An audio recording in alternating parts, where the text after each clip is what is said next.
Hey guys, welcome back to the channel. This is story about what if Prodigy godlike Naruto graduates early part 1. Before I start, please do support for more amazing content and comments for part 2. Do consider to subscribe my channel and share my video to your friends and check out the description as well. Let's start the video. The village hidden in the leaves has been the birthplace for many legendary ninja throughout the decades. There's the third Hokage Hiruzen Sarutobi, otherwise known as the God of Shinobi, and the Professor. He was trained by the first two Hokages. He became an S-rank shinobi by the time he was 14 and took the mantle of Hokage when he was 16.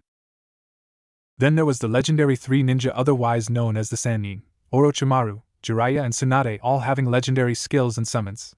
After surviving a fight with Hanzo of the Salamanders, they became hailed as legends and S-rank ninja. Tsukumo Hatake, or the White Fan of the Leaf, a genius shinobi said to have been stronger than the Sannin and rumored to have been a candidate for becoming the fourth Hokage. Minato Namikaze is a once-in-a-generation genius, student to Jiraiya of the Sannin and the legendary fourth Hokage, the legendary Yellow Flash. However, walking up to the Ninja Academy was a small blonde orphan named Naruto Uzumaki. He has a dream, to become not only the Hokage but the strongest Hokage of them all. Looking up from his shirt that he was fiddling with, Naruto looked over the academy building. Okay, calm down. Gigi helped me and he said that the other kids at the academy would be nicer, thought Naruto, flashing his famous grin and walking through the families wishing their kids good luck on their first day. Naruto made it a point to ignore the pang of hurt at the fact nobody was here for him, and went to his classroom, room 104. Inside the classroom. Inside, Naruto found that he was the third person to arrive. Looking over towards the back, he saw a boy with a big green jacket and sunglasses. He must be shy or something to hide in a jacket like that, Naruto thought. By the window he looked over the other occupant, a raven-haired boy in a navy blue shirt and tan shorts with a fan symbol on his back. So there is an Uchiha in my class, interesting. Having heard from the old man about the various clans in the village, he knew that the Uchiha were typically the best ninjas in the academy along with the Hyugas. Taking a seat in the middle of the classroom, he waited for everyone else to arrive. Meanwhile, he was going through his backpack to make sure he had all of his books and utensils. Kids started to rush and not wanting to be late for the first day. Sitting in the same booth as him to his right was a dark-haired boy with a ponytail that oddly resembled a pineapple, looking like he just woke up for the first time in his life. Next to him and further down in the rightmost spot was a chubby kid with swirls on his cheeks, happily munching on what he guessed was barbecue chips, if the smell was anything to go by. Looking up from his row mates, he saw a man in standard Chunin clothing with a horizontal scar along his nose. Iruka cleared his throat to get everyone's attention. Welcome to your first day at the academy. My name Iruka Umino and I will be your sensei until you graduate. Congratulations on passing the entrance exam and taking the first steps in becoming a leaf shinobi. Note, however, that it only gets harder from here. Today will be an introduction day with several tests. Some of the students started to groan. Iruka shot them all a glare. As I was saying, several tests to see where everyone's at. After explaining the daily schedule for normal academy days and the tests they will be doing today, Iruka starts passing around the written tests to everyone. Iruka looked to see if everyone has a test and nods to himself. Okay, you will have 1 hour to complete this to the best of your knowledge. The test goes over information that was in the textbook you were given 2 weeks ago after the entrance exam. Begin. Naruto picked up his pencil and started on his test. After looking over the questions, he smiled to himself. It seems as though all that reading paid off. After Iruka called for everyone to hand in their test, Naruto nodded his head, happy with his answers. Iruka organized the stack of papers before he noticed that it's time for lunch. Now you all are dismissed for lunch. You have 1 hour to be back here, don't be late. Naruto followed the other students outside to the lunch area. Looking around for a spot to eat, he decides to sit under a tree that didn't have anyone nearby. He opened his bag that had his lunch inside and frowned. He was terrible at cooking, so he has to settle for pre-made food. So chips and water was going to be his lunch until he found out how to make ramen portable. The two people Naruto sat next to in the classroom walk up to him as he opened his bag. Hi, my name is Choji, this is Shikamaru. Can we sit with you? A smiling Choji asks while gesturing to the bored-looking Shikamaru next to him. Hello, I'm Naruto, you can sit if you want, Naruto said while internally happy that they wanted to eat with him. So what did you two think about the test? Asked Naruto. He was curious if he was the only one to read over the textbook before class. I thought it was too troublesome, so I just finished as fast as I could and took a nap, Shikamaru said lazily. This caused Naruto to raise an eyebrow. I have seen old people with more pep in them than this guy. Naruto looks over to a chuckling Choji expectantly. Well, it was okay, I don't think I failed, Choji said shyly. Lunch turned into a comfortable silence as the three boys ate. Okay, everyone, lunch is over. The shout came from Irika. Going back to his seat, he looks at his sensei expectantly for whatever is next. Now, we will spend the rest of the day in the training ground to finish the rest of the tests, Irika said before leading the students to the academy training ground. Academy training ground. The academy training ground wasn't anything too special. It has a variety of targets, a running track and an obstacle course for the older students to do. Okay everyone, we will start off with shuriken and kunai throwing. You will be graded and ranked, so take this seriously, instructed Irika, eyeing some of the students that didn't look all that interested. Naruto watched everyone go up and take their test. Naruto noticed that so far nobody got higher than 1 or 2 hits, and those were the clan children. Uchiha Sasuke, called Irika, the raven-haired boy from earlier now identified as Sasuke, walked up and took his stance before he started throwing his shuriken. He surprised everyone, getting 4 out of 10 on shuriken, and kunai, causing some of the girls to blush at his coolness when he just turned around and walked off without saying a word. Uzumaki Naruto, called Irika, startling him out of his thoughts. He walks up to the post and picks up some shuriken, taking a breath and letting them fly like he has been practicing. Flashback. Sitting in the Hokage's office was Naruto. He looked up at the third Hokage. Hey old man, since I'm going to be starting the academy this year, should I be doing something to prepare, or should I just show up and hope for the best? Naruto didn't know how much someone should prepare for the academy. The old man told him that most clans start their training as soon as they are capable. The third looked up from his paperwork. Well, I think that you should definitely prepare, since most can get help from somebody else.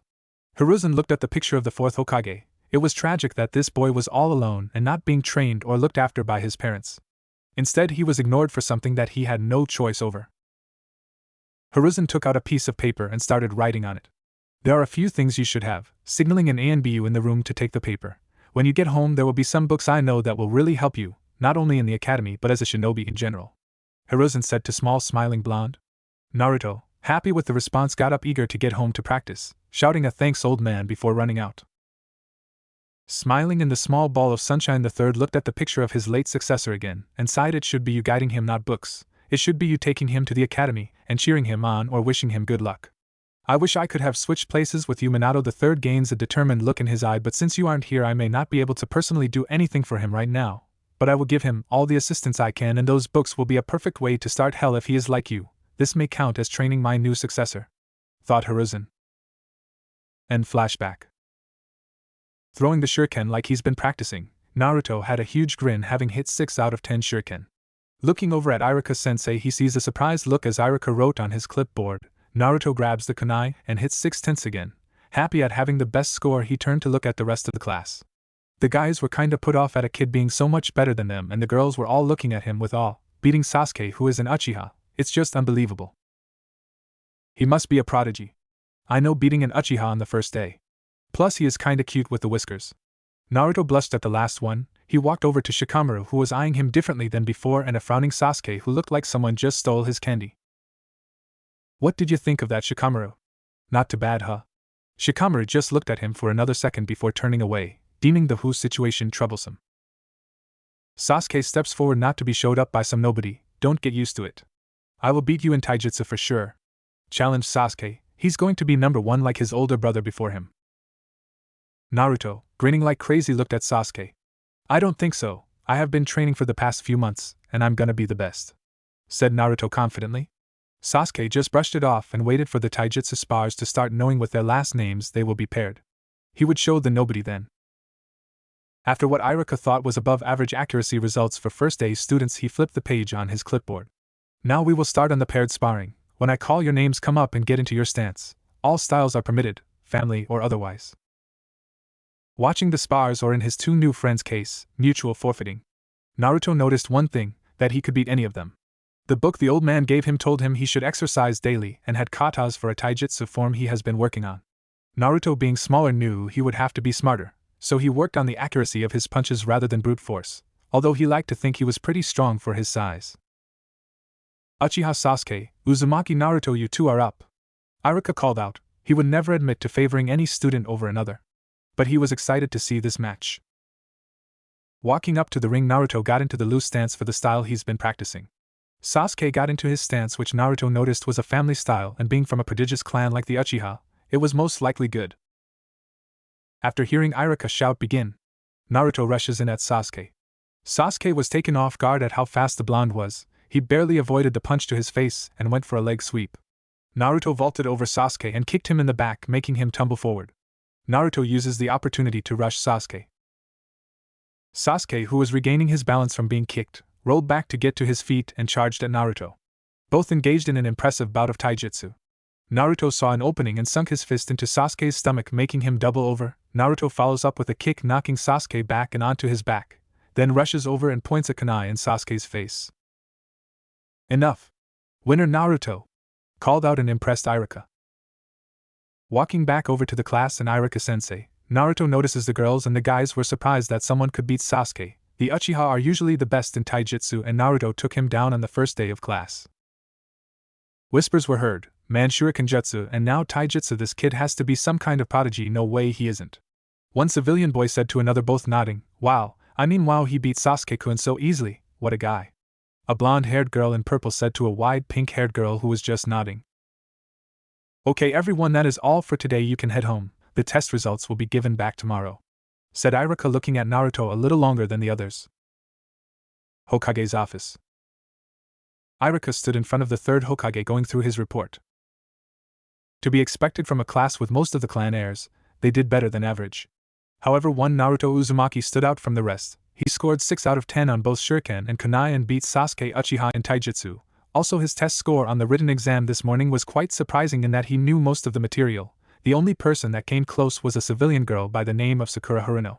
He has the makings of a genius. We should keep an eye on him, possibly even putting him in a higher grade so as to give him more of a challenge, reported Iruka. The third nodded to himself. Where would you put his performance compared to the other years? The third was curious about the little blonde's talent, and whether or not he should be moved up yet. I would say years 2 or 3 possibly. We won't know for sure until we cover more material, answered Iruka. Hiruzen nodded. Okay, dismissed. With a quick Hokage-sama, Iruka left. Taking out his crystal ball and watching a certain blonde boy read a book while eating dinner and sighed, if he continues like this people will put 2 and 2 together. He is pretty much a clone of his father, and if word spreads of a spiky blonde-haired blue-eyed genius, people will find out who he is.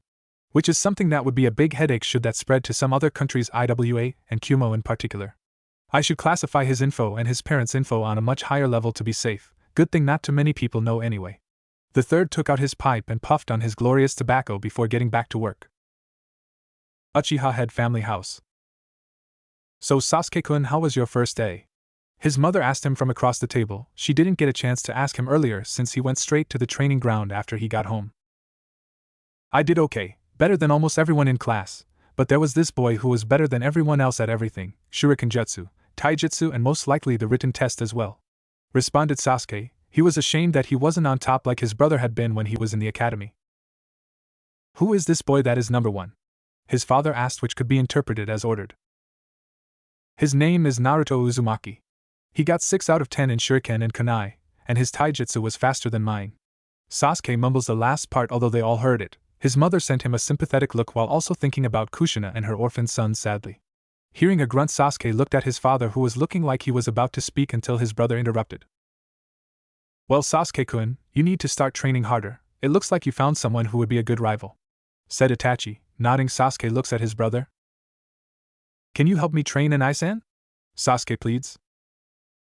Itachi shook his head. Sorry Sasuke-kun, I'm very busy nowadays with ANBU, so I won't have time. Sasuke looks down sadly but continued to eat, thinking about Naruto and how he was going to double his training to catch up and beat him. Naruto's apartment. Naruto was going over today. He was surprised at how easy everything was. He has been training for the better part of 4 months in taijutsu and shuriken jutsu, but he was expecting the clan heirs to be as good, or better, since they had people training them. Naruto let sleep take over him. He was excited to continue his career at the academy. 3 years later, Naruto age 9. Training Ground 3. Naruto went through hand seals. After ending in the snake seal, he called out, Earth release. Earth-style wall. A huge wall of solid earth shot up from the ground in front of him. Proud of his now 5th mastered jutsu, Naruto started reminiscing about his time in the academy so far.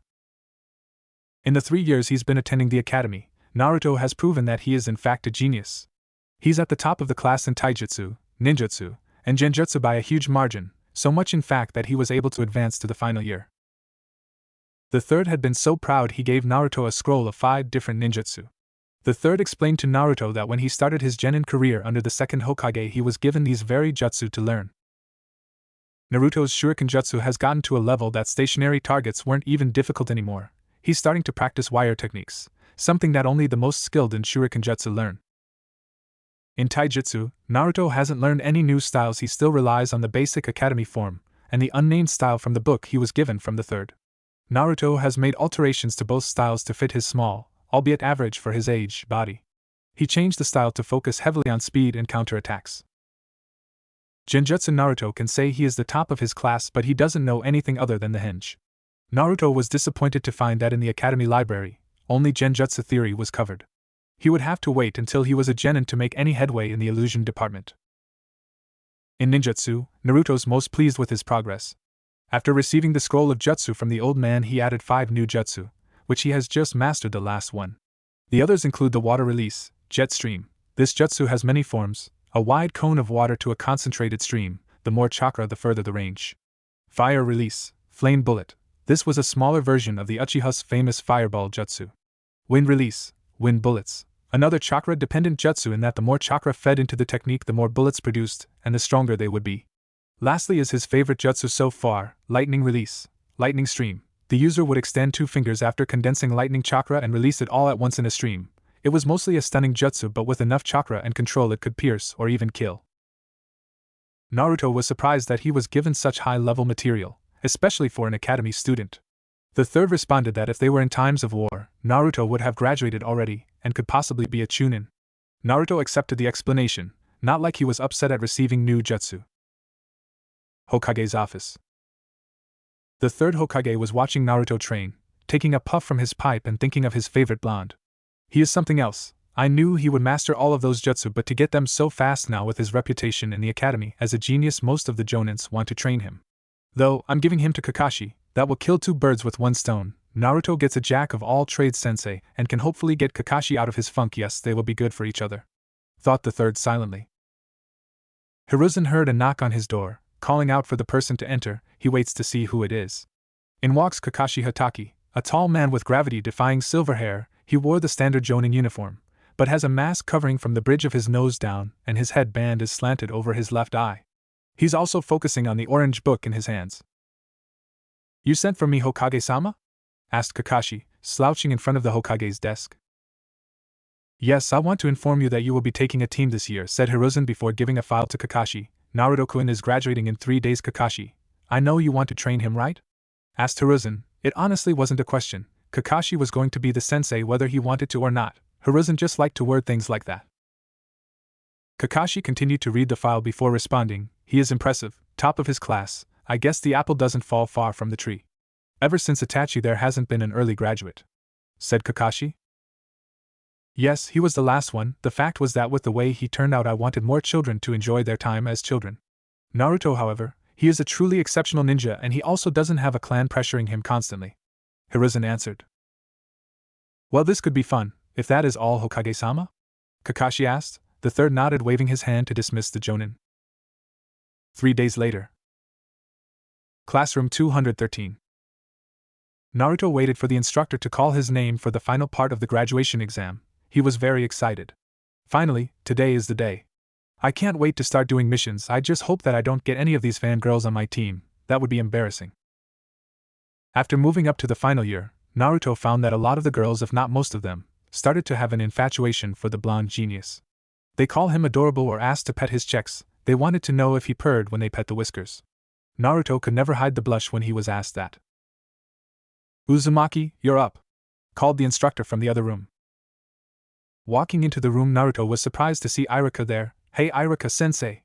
I didn't know you would be here, Naruto exclaimed. He always liked his first sensei. Yes, good to see you too, Naruto. Your sensei is out sick and needed me to fill in today and tomorrow, said Iruka. He liked the enthusiastic blonde. Even with his genius, he never looked down on anyone in his class. Okay, Naruto, I need you to perform the substitution, henge and clone techniques in order to graduate, Iruka ordered. Focusing on the chair to his right, Naruto performed a flawless substitution with no hand signs. Placing his hands in the tiger seal, he henged into a perfect Iruka. Walking back to the center, he goes through 3 hand seals and creates 3 clones, then looked up at Irika. Excellent, Naruto, you pass. Come and get your headband, we have blue and black, said Irika. Naruto smiles as he takes a blue one and ties it around his forehead. Thanks, Irika-sensei, cheered Naruto before going back to his classroom and walking up to his seat. Not surprising that it took you less than 5 minutes, Naruto, a calm voice in the seat next to his said. Yeah, I hope we get put on the same team together, Toshiro, responded Naruto. He looked over at his best friend, Toshiro. He was wearing a gray long-sleeved shirt, blue shorts and blue shinobi sandals.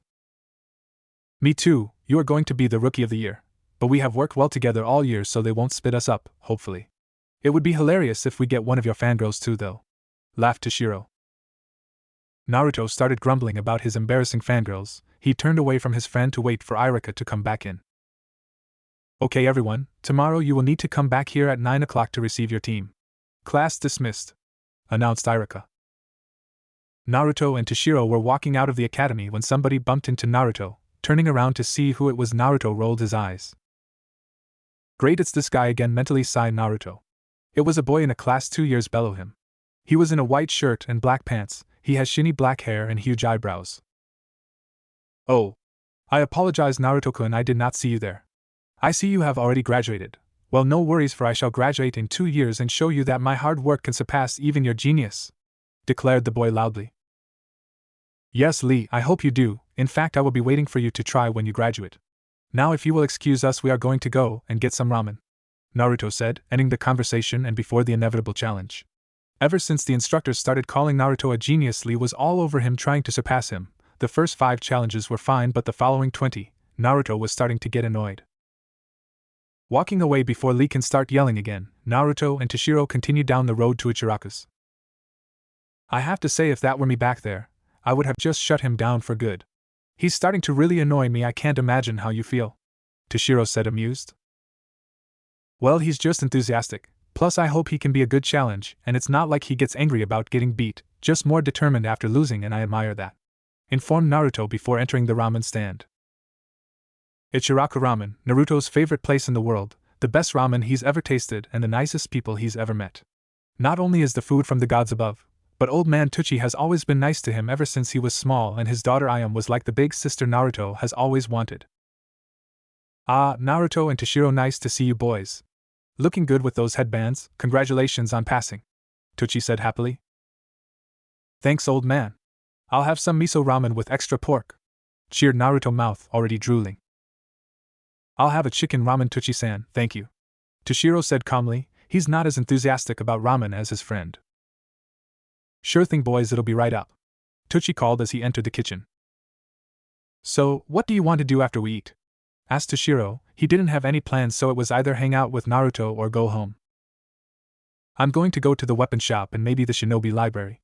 I have been thinking about a weapon to use, and now that we're genin, we can get into the shinobi library. I want to see what jutsu I can learn, said Naruto. Not too bad of an idea, the weapon shop, not the library, I mean. I have wanted to get a katana for some time now, but since we were only in the academy, I decided to wait. Toshiro always saw himself as a swordsman, but at the academy weapons weren't allowed, so he didn't bother. Here you go, boys, enjoy. A cheerful thanks, old man / thanks, Tsuchi-san, was his response respectively before the new genin dug in. Shinobi Weapon Shop. Welcome to Higurashi Weapons. My name is Taiji Higurashi. Have a look around. Any questions, feel free to come up and ask me, Taiji said joyfully, happy that he has 2 new customers and hopefully a good profit. Looking around, Naruto saw Toshiro walk over to the sword section. He knew Toshiro wanted to get into kenjutsu, so that wasn't unexpected. Naruto, however, walked around hoping to spot something that would fit him. He's very fast and precise, and with chakra he was stronger than Toshiro, who was quite strong himself. Seeing the wide variety of weapons got Naruto thinking of what kind of ninja he wants to be. There are specialists, who focus on one branch and are passable in the others, or rarely, there are shinobi like the 3rd Hokage, who are good at everything. Naruto admires the 3rd the most. Not only is he the only person Naruto sees as family in the village, but he has given Naruto so much support and help with the books, scrolls, that Naruto was forever thankful. Thinking about it, Naruto decides that he wants to follow in his footsteps. The old man is a master in all 3 main disciplines. He has mastery of all 5 basic elements, and is a powerful bojutsu user in conjunction with his monkey summons. I want to do that. If I'm going to become the best Hokage this village has ever seen, I need to be the best at everything. I already have one jutsu for each element. My taijutsu is good even though I don't have a real style, so I need genjutsu plus a weapon to master, thought Naruto. Going over to Toshiro, who was examining a silver katana with a teal handle. Find something you like already? Inquired Naruto. Well, this one feels right in my hands, it gives me good reach and I can channel chakra through it when I learn to do that, said Toshiro. He looks at an empty-handed Naruto. See nothing that you like so far?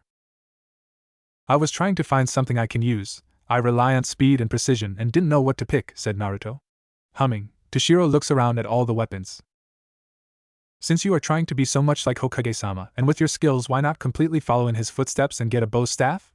Toshiro asked. He didn't know how a staff would work for Naruto, but he's sure Naruto will figure it out. Looking toward the bow staffs on the wall, Naruto seriously thinks about the option. I may not have the monkey summons like the third, but it gives good reach and with chakra I'm pretty strong. Maybe I can ask old man Hokage for some help, contemplated Naruto. Yeah, that's a good idea, Toshiro. I'm kind of a mid-close range fighter with my ninjutsu. It could be perfect, plus few people are bojutsu users and I like being different, Naruto said before walking to the staff section. Nodding at Naruto, he follows him, katana in hand. Seeing a 5-foot blue staff with black edges, Naruto picks it up. Man, these things are heavy. Once I get good with this and accustomed to the weight, it will seriously hurt Kakuku, chuckled Naruto with an evil look in his eye.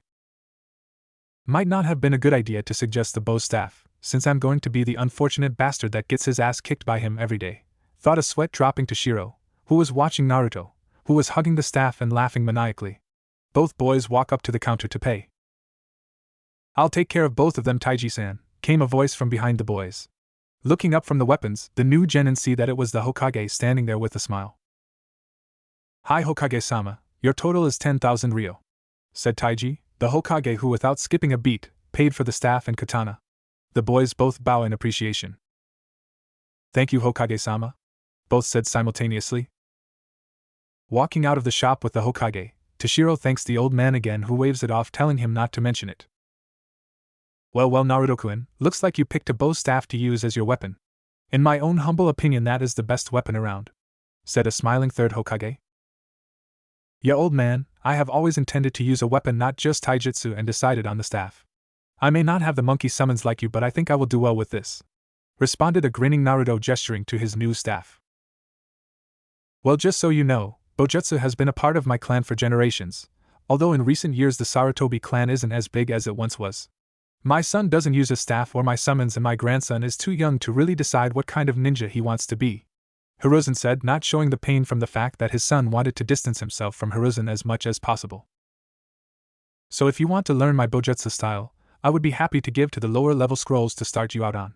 That way they don't die with me, said Hiruzen. Really? You mean it, old man? Naruto asked, shocked. Seeing the third nod, he rushes over and pulls the old man in a huge hug, saying thank you over and over again. Hiruzen chuckles at the overjoyed blonde before returning the hug. There is something we need to discuss in my office. I can also give you the scrolls there, hold on, the third said before initiating the body flicker technique. Hokage's office. Sitting down in his chair, he ushered Naruto to sit down in front of him. There are some things I think you are now old enough to know, now that you are a genin, and I know you won't just shout it from the rooftops, Hiruzen said in a serious voice. Naruto gulped, hearing the tone the Hokage was using. You know what happened during the Kyuubi attack almost 10 years ago? Hiruzen asks. Seeing Naruto nod, he continues. Well, that wasn't what really happened. The Kyuubi can't be killed indefinitely. After 4 or so years it would reform. Seeing no other option, our fourth Hokage, Minato Namikaze, decided that it would be better to seal it away into a newborn child, Hiruzen said sadly. He looked pointedly at the blonde in front of him. Naruto's eyes widen, easily connecting the dots before he starts to freak out. Are you serious? What am I going to do? Can it get out? Am I safe? Before Naruto can blabber on or pass up from hyperventilating, the third interrupts. Now listen, you are fine, you are not in danger, and the seal is very strong. Minato was a genius in Fuinjutsu, and my student Jiraiya assured me afterwards that the fox can't get out, influence, or harm you, the third said resolutely, making sure the young boy understood he was safe from the fox. Well then, why would he pick me? I don't understand. Was I just an unfortunate sacrifice? Naruto whispered to himself sadly, now knowing why most would ignore him, and some even refused to sell to him. or that he was never looked at when people would come to the orphanage to adopt someone. Naruto, you aren't just some sacrifice, he wanted you to be seen as a hero. The Hokage said softly, heart almost breaking at the ever-happy Naruto looking so sad. He should know, he deserves to know, every child deserves to know. There isn't much of their stuff I can give him, and most of it is with the Toads or Jiraiya. But I can at least give him a picture for some sense of closure, thought the Hokage before clearing his throat and sending the ANBU hiding in his office away. Naruto, that isn't all I want to tell you, Hiruzen said, looking up at the old man. Naruto braced for even worse news. What is it, old man? Naruto asks with trepidation. I wouldn't tell you that and expect you to just accept it and leave. No, I want to show you a picture, Hiruzen said. He took out a picture that has some years of age to it. A red-headed woman that was pregnant in a green dress and what looks like the smiling fourth Hokage wrapping his hand around her waist. Do you know who these two people are, Naruto-kun? Hiruzen asks. Naruto wasn't called a genius for nothing. He always questioned why he and the fourth looked so similar. But seeing this picture confirmed it all. Choking back a sob, not trusting his voice, Naruto just nods. I think you figured it out. This is Minato Namikaze, the fourth Hokage, who you know a lot about, but the other is someone you probably don't know. Her name is Kushina Uzumaki, said Hiruzen. Can you tell me about her, Gigi? Said a quiet and hopeful Naruto.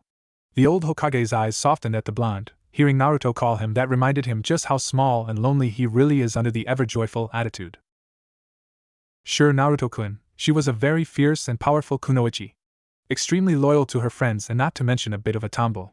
Always getting into fights with her bullies and usually winning. She had very special chakra that allowed her to form solid chains to attack and bind her opponents, and she fell in love with you the second she found out you were coming. The third finishing the last part softly. Naruto was overjoyed at having such an amazing mother and reciprocated the love his mother felt for him just as much after hearing that she loved him. There was always a voice in the back of his head saying that he was abandoned and unloved, but being told that wasn't the case, he felt he could jump over the moon. That's amazing, old man. Thank you for telling me, really, you don't know how much this means to me, Naruto said happily. The third is very happy to see the small but real smile on Naruto's face instead of the over-exaggerated grin he normally wears. Not a problem, I trust one don't have to tell you that this is on a need-to-know basis until you're a chunin, eyeing Naruto seriously, making sure the point gets across before continuing. Those two didn't make a lot of friends in IWA and Kumo during the war, so if they get word that those two have a living heir, it would mean trouble for you, and we don't want that, Hiruzen said seriously. Naruto nodded at the old man. Don't worry, I won't go blabbering it to the world. I can keep a secret. Who knows about my secrets, either or both? Questioned Naruto. He wants to know how quiet he is going to have to be. Well, everyone except for your generation and Bello knows about the Kyuubi, but I passed a decree making it illegal for anyone to talk about it or tell anyone who doesn't know. Who your parents are, however, is different. Only you parents' friends would know, and they can keep their mouths shut. You can tell anyone you deem fit about the Kyuubi, but hold off on spreading word about your parents to your friends for a while. At least until you get stronger and can handle the inevitable bounty that will be placed on your head, said the third. Now, weren't there some scrolls I was going to give you? Hiruzen asked rhetorically. He laughed at the look of realization that spreads across Naruto's face. Walking over to a bookshelf, Hiruzen looks for a few minutes before giving in, aha, and tossing it over to Naruto. That is the basic stances and forms to my Bojutsu style. I hope you train hard, maybe we can spar when you're older, challenged the Hokage, chuckling at the fire burning in Naruto's eyes. Hell yeah, we will. Then I'll beat you and become the fifth Hokage, no doubt about it, said a now fiercely determined Naruto before running over and giving him a big hug. Thanks for everything, Gigi, I really appreciate it, Naruto said. Hiruzen returns the hug, giving a warm reply. It was my pleasure, Naruto-kun. Well, I'm going to head home, it's been a long day and I get team placements tomorrow, said Naruto, picking up his new bow staff before walking out. Naruto's apartment. I really need to learn that teleporting jutsu the old man used. I could have been home 15 minutes ago. I'll make sure to ask my sensei tomorrow, thought Naruto. Heating up some ramen, he starts going over the scroll the old man gave him. So it relies on agility to get into position, then heavy blows to arms, legs, head, or jabbing motions to the stomach. Not too bad. I'll go over some stances and katas in the morning before class. Classroom 213. Getting into class first, Naruto went to his seat and waited for everyone to get into class. 10 minutes later, Irika walked in. After getting everyone to be quiet, Irika cleared his throat. Okay everyone, congratulations on passing the Genin exam and taking the first steps in your shinobi careers. However, you are only Genin lowest on the food chain, you will have to work hard to climb the ranks and earn any respect at all. I'm not going to sugarcoat this and say all of you will live to reach your goals, but I want you all to do your best and represent the village proudly. Now, I will call out your teams. Iruka looks at his clipboard before beginning. Team 1 Naruto stopped listening, instead listening to Toshiro talk about his kenjutsu style he picked up from the library after leaving the weapon shop yesterday. Team 7 will be Naruto Uzumaki. Both stopped to pay attention to find out his teammates. Naruto crossed his fingers hoping that none of his fangirls currently holding their breath would be on his team. Toshiro, 2 whoops and a high five was heard. Nobody was really surprised. They are best friends. It's only natural they would be on the same team. And Mika Yuzuki, your sensei is Kakashi Hatake. Finished Iruka. Naruto and Toshiro were still happy that they were on the same team. Mika was glad that she has a team with 2 people who took this seriously. While the fangirls were all groaning, upset that the one girl not interested in Naruto was on his team. 2 hours later Naruto was confused. He's heard of Kakashi Hatake aka Kakashi of the Sharingan, but was confused that such a respectable jonin would be 2 hours late. The door slides open and Kakashi sticks his head inside. Team 7?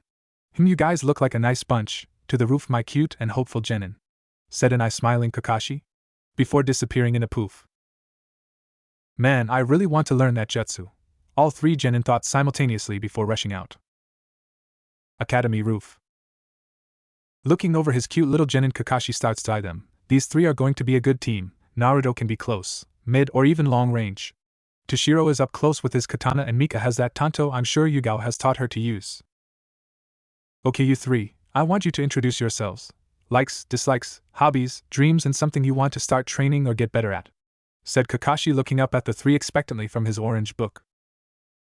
Why don't you go first, sensei? Mika said, seeing as how they didn't know their sensei, he should go first. Kakashi sighed. Well, I'm Kakashi Hatake. Likes, dislikes? Dreams are none really. I'm a jonin, so improvement for the most part is out, and hobbies not for young ears. Lazed up Kakashi. All 3 genin sweat dropped, so he told us his name. Now you first, girly, Kakashi said, gesturing to the purple-haired girl to start. My name is Mika Yuzuki. Likes are my big sister and Dango. Dislikes are fangirls. Hobbies are training and cooking. Dreams? I want to surpass my sister and become a respectable kunoichi, and I want to start training in ninjutsu to supplement my kenjutsu. Finished Mika. She looks at Toshiro to her left expectantly.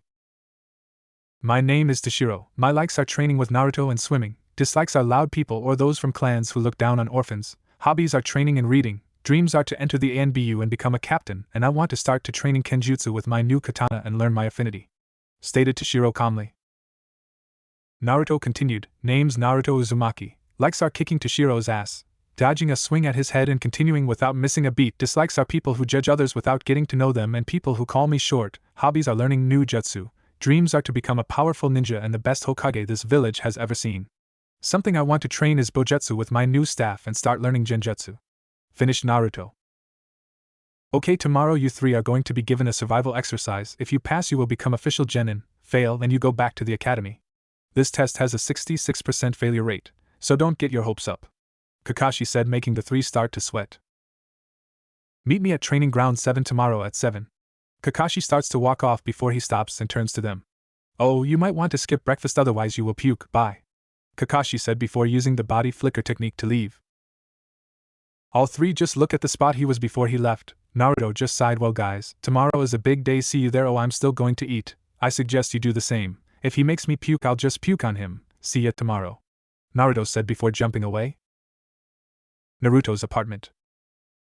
Items were being thrown around and crashes are heard from inside Naruto's apartment at 6:30 in the morning. Will you shut the hell up, you stupid brat, we're trying to sleep, an angry voice from the apartment below yelled. Naruto ignored the person yelling from the apartment below him. Come on, I know one is around here somewhere, I've never even used it. About to give up before realization hits him, running over to his bed and flipping it over. Yes, I really didn't want to have to carry this staff around all day, Naruto said triumphantly. He looks over the storage scroll the old man bought for him on his 9th birthday to take his things to school in, before he forgot he had it. Sealing his staff away and putting the scroll in his weapons pouch, he finished getting dressed. Deciding that since he was a genin he should change his outfit, he now wore a mesh undershirt with a long sleeve form-fitting blue v-neck, sleeves coming down to just past his elbow, black pants tapped off at his ankles with blue shinobi sandals. He looked good. Training ground 7.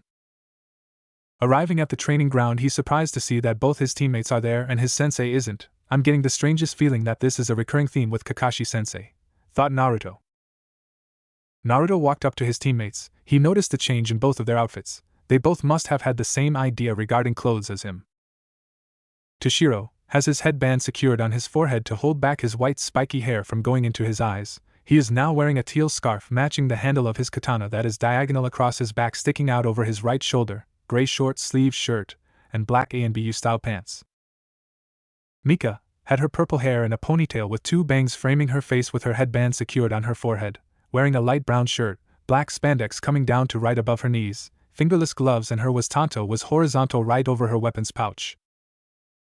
Naruto walked up yawning. Morning, you two. Man-sensei better show up soon. I want to finish this and go back to sleep, Naruto said while rubbing his eyes.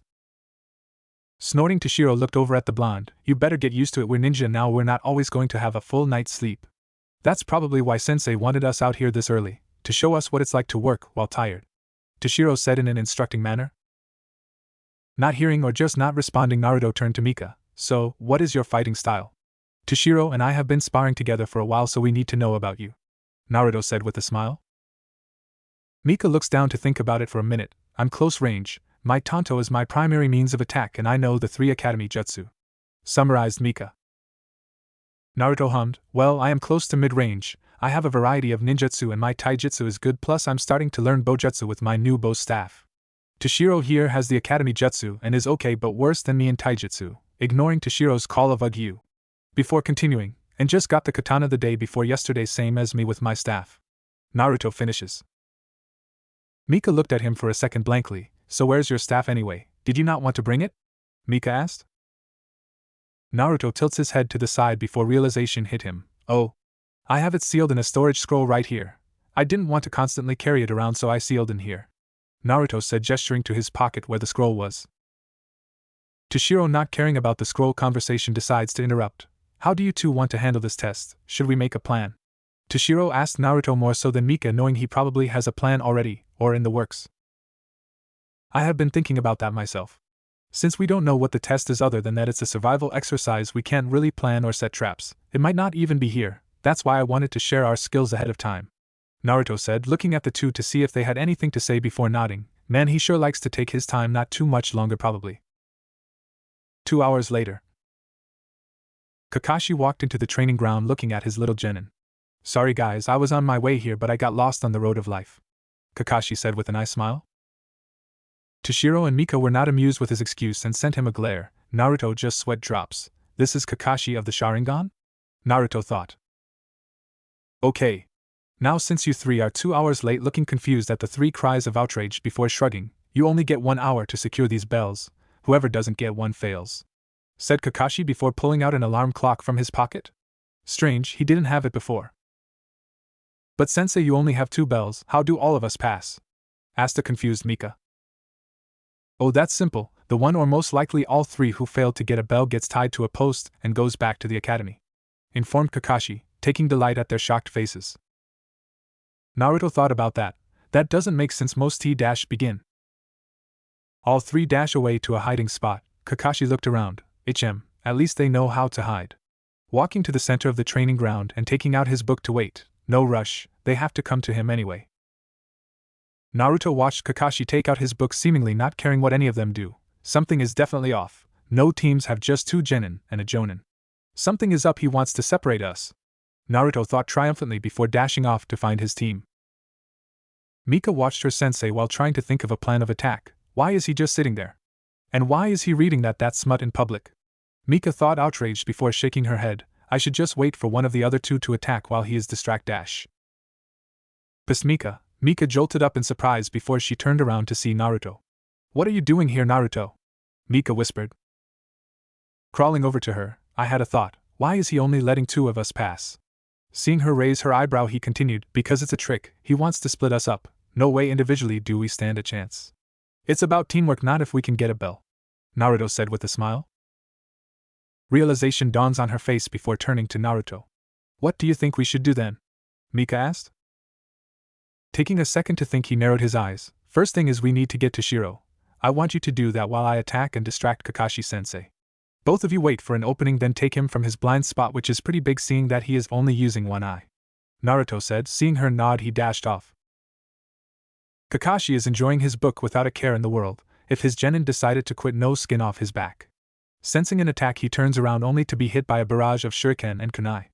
Naruto's eyes widen. He didn't expect his attack to land before turning and jumping away on tree branches after Kakashi turned into a log. Great, the attack only succeeded in telling him where I am. I need to get away, regroup. Naruto was interrupted from his thoughts when he saw a perfectly fine Kakashi casually reading his book a few branches in front of him. Kakashi looked up from his book. "So, shall we get started?" Kakashi asked, uninterested. Pausing on his branch, Naruto inhales and exhales slowly before charging him, fast for a genin. Kakashi thought, starting to get interested in the blonde. Spin kicking with his right leg only for Kakashi to block it with his left hand, using Kakashi's arm as a push-off point to turn around and try and punch his throat. Kakashi catches it with his other hand. Seeing it as his chance, he bends backwards to reach for the bell. Seeing what Naruto is trying to do, he throws him away and backsteps. "Well, that is Shinobi Battle Techniques number 1, Taijutsu," comments Kakashi lightly. Naruto tossed a handful of shuriken before going through 3 hand signs. Lightning crackled on his index and middle finger before he pointed at Kakashi. "Lightning release. Lightning stream," Naruto muttered. As a beam of lightning shot at Kakashi, who was batting away the shuriken, Kakashi widened his eye. Elemental ninjutsu. That wasn't in his file, Kakashi thought in shock. Using substitution with a log to get away, Naruto looked around. "Where is he?" "I was expecting a counter." Naruto was interrupted from his thoughts when 2 arms broke through the ground and grabbed his ankles. "Earth release. Headhunter jutsu," Kakashi said, rising up from the ground looking at Naruto before taking out his book. "I'm surprised. You used a lightning release jutsu, not too bad on the execution either." Now, Toshiro and Mika appeared behind Kakashi, Tanto and Katana ready to strike. Kakashi dropped his book and took out 2 kunai faster than any of them could register, blocking both weapons before kicking Toshiro away, then switching with another log before it's pierced by numerous wind bullets. Standing on a branch, Kakashi looked at his 3 genin who were starting to talk and regroup. "So those 2 were waiting for an opening to attack my blind spots, and that Naruto, he can use 2 elements already? That's crazy, and that wind release, wind bullets jutsu was quite strong affinity maybe? Oh well, they are working together, might as well just..." An alarm clock interrupted all of them. Kakashi appeared in front of the 3 genin. "You all failed to get even a single bell," trailed off Kakashi. All 3 looked up at Kakashi when Mika decides to speak up. "But sensei, there aren't any 3-man genin teams. So we thought this test was a trick and you wanted to test our teamwork, right?" Mika said uncertainly. Looking to her teammates, she saw them smile and nod. She turned back to Kakashi triumphantly. Seeing that the 3 of them were convinced of their conclusion on the true meaning of the test, he smiled. "Well, I see that you 3 figured out the test. Congratulations. Remember this, those in the ninja world who break the rules are regarded as trash, but those who betray their friends are worse than trash. Now you guys pass. We are officially Team 7 now," Kakashi said happily. A smiling Toshiro and Mika stood with a madly grinning Naruto between them. "Alright. Who's the best? Team 7 is. Who's the best?" yelled Naruto. He looked to his sensei and teammates, wanting them to continue. All 3 gave him blank stares in return. "Ah, screw you guys." Kakashi cleared his throat. "Okay, we'll meet here every morning at 8. I need to report to Hokage-sama. See ya," he said before vanishing in a body flicker. Naruto finished pouting after that. "We should go celebrate. 2 Ichirakus follow me," shouted Naruto before dashing off. Mika looked towards Toshiro. "He is quite enthusiastic, huh?" said Mika, amused. Toshiro just rolled his eyes. "You have no idea," he said before walking off to go to Ichiraku ramen. Mika followed behind. Hokage's office. All the jonin were waiting for the resident copy ninja to arrive. "Well, seeing as how he is late, we will just start." Hiruzen was interrupted when the door opened, and in walked a smut reading Kakashi. "Yash! My eternal rival, why must you continue to engage in the unyouthfulness of arriving late?"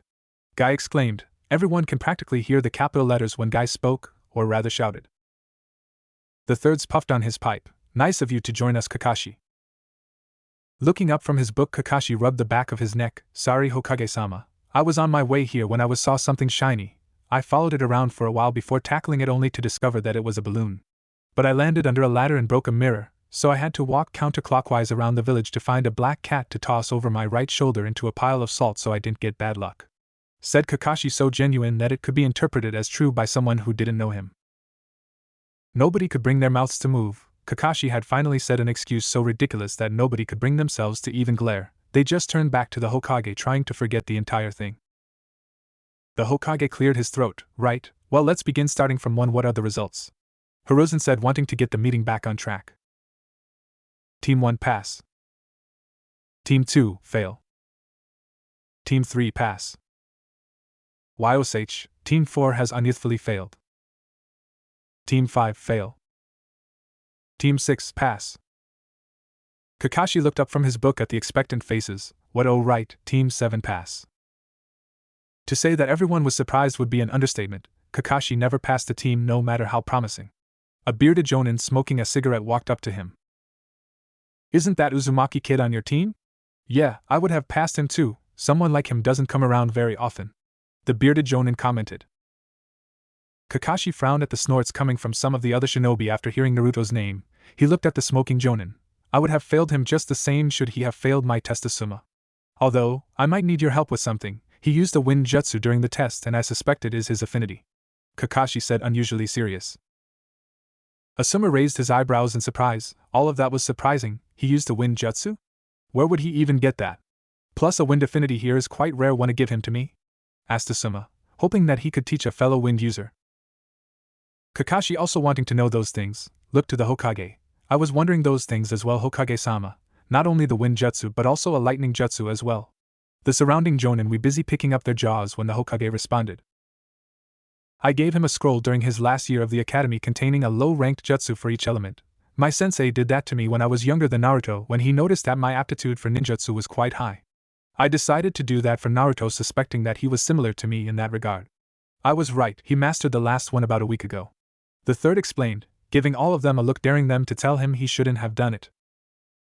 Kakashi, now knowing how skilled his new student really is, shook his head. Wow, I didn't have enough time to fully test them, but I didn't think Naruto would be this developed. Asuma, getting over how talented the supposed genius blonde is, spoke up. Wow, I thought the rumors that he was some sort of genius were exaggerated, but hearing this I must say, damn it. You just had to give the slacker a genius student. No fair, dad, I want him, said Asuma, pouting childishly. Yash. I will get my own team and they will be superior to yours in every way, or else I will do 1,000 push-ups on my tongue. Guy challenged while giving his trademarked nice guy pose. On his tongue, how all the women thought at the same time, some getting a nosebleed. Right. Well, that is all dismissed, commanded the god of shinobi. Ichiraku Ramen. Then he was all, Naruto, you're the best shinobi I have ever seen. Mika-chan and the other kid passes too. Naruto boasted truthfully to Ayam, who giggled when Toshiro punched Naruto off his seat. It must be fun living in your own little world, Toshiro said with a frown. Mika giggled while watching their display. Mika-chan? These two are idiots, she thought with a sweat drop before smiling, but they are my idiots now. Naruto looked over to Mika. Hey Mika-chan, you said that you want to find out your affinity. Want to go to the weapons store after we eat to get the chakra paper so we can find out? Asked Naruto happily. He was happy about having someone other than Toshiro to talk to now. Mika looked at Naruto amused. Sure thing, Naruto-kun, that sounds good. Are you going to come to Toshiro? Mika asked the snow-haired genin. Ignoring the smug-looking Naruto, Toshiro answers, yeah, I am curious myself about my affinity. Naruto here probably doesn't care since he has a jutsu for each element, Toshiro said, accidentally making Naruto's chest swell. Mika turned to Naruto with wide eyes. Really, Naruto-kun, that's amazing. Actually, it was unheard of, a new genin having a variety like that. It shouldn't be possible, she realized. Fearing Naruto might burst from a swelled ego, Toshiro interrupted. Not really that impressive, most. Naruto interrupted Toshiro, glaring at him. Yes, it is, Mika-chan, and I will teach you for the element your affinity is, when we find it out, and since you have been such a good boy I will for you as well, Toshiro, Naruto said smugly. Grumbling about stupid blondes, Toshiro finished his ramen in silence. After they finished eating they walked out. Naruto hung back with Toshiro before whispering smugly, she likes me more than you. A smirking Naruto said before catching up to Mika, leaving an eye-twitching Toshiro. At least others will have to share in the pain that is Naruto now. Higurashi Weapon Shop. Welcome to Higurashi Weapons, my name is. Oh, it's you guys, good to see you again, said Taiji to who he hoped is now lifetime customers. Walking around the store they look for the chakra papers. Finding them, they looked at the packet incredulously. Why do they come in a pack of 10? Who needs 10? Dear God, these things are expensive. They thought simultaneously.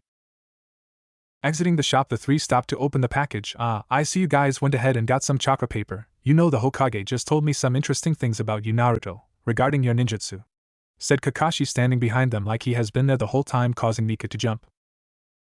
Geez, Sensei, you don't have to scare me like that, eyeing the ever-present book, pervert, said an annoyed Mika. Kakashi waved her off and took the packet from Naruto, causing him to shout, "Those weren't cheap, give them back." Ignoring Naruto, he opened the packet, giving them each one slip. Now all you need to do is channel chakra like this. The slip in his hand suddenly crinkled, and it will react according to your affinity. Everyone has one, and they allow you to mold chakra for that element easier, making jutsu easier to learn and stronger than an element without affinity. If it crinkles like mine, it is lightning, turning to ash is fire, becoming soggy as water, crumbling to dust is earth, and splitting in half is wind. Kakashi gestured for them to do it. Mika pushed chakra into her paper and it heated up, then turned to ash, fire. Not unexpected, it's the most common in this country, hence the name Fire Country, said Kakashi. Toshiro does the same and it became soggy. Water, ha, I pegged you for a lightning, oh well, commented Kakashi. Naruto channels chakra into his, causing it to split in half. I expected as much. During the test your wind jutsu was quite strong, but what's surprising is you used a lightning jutsu.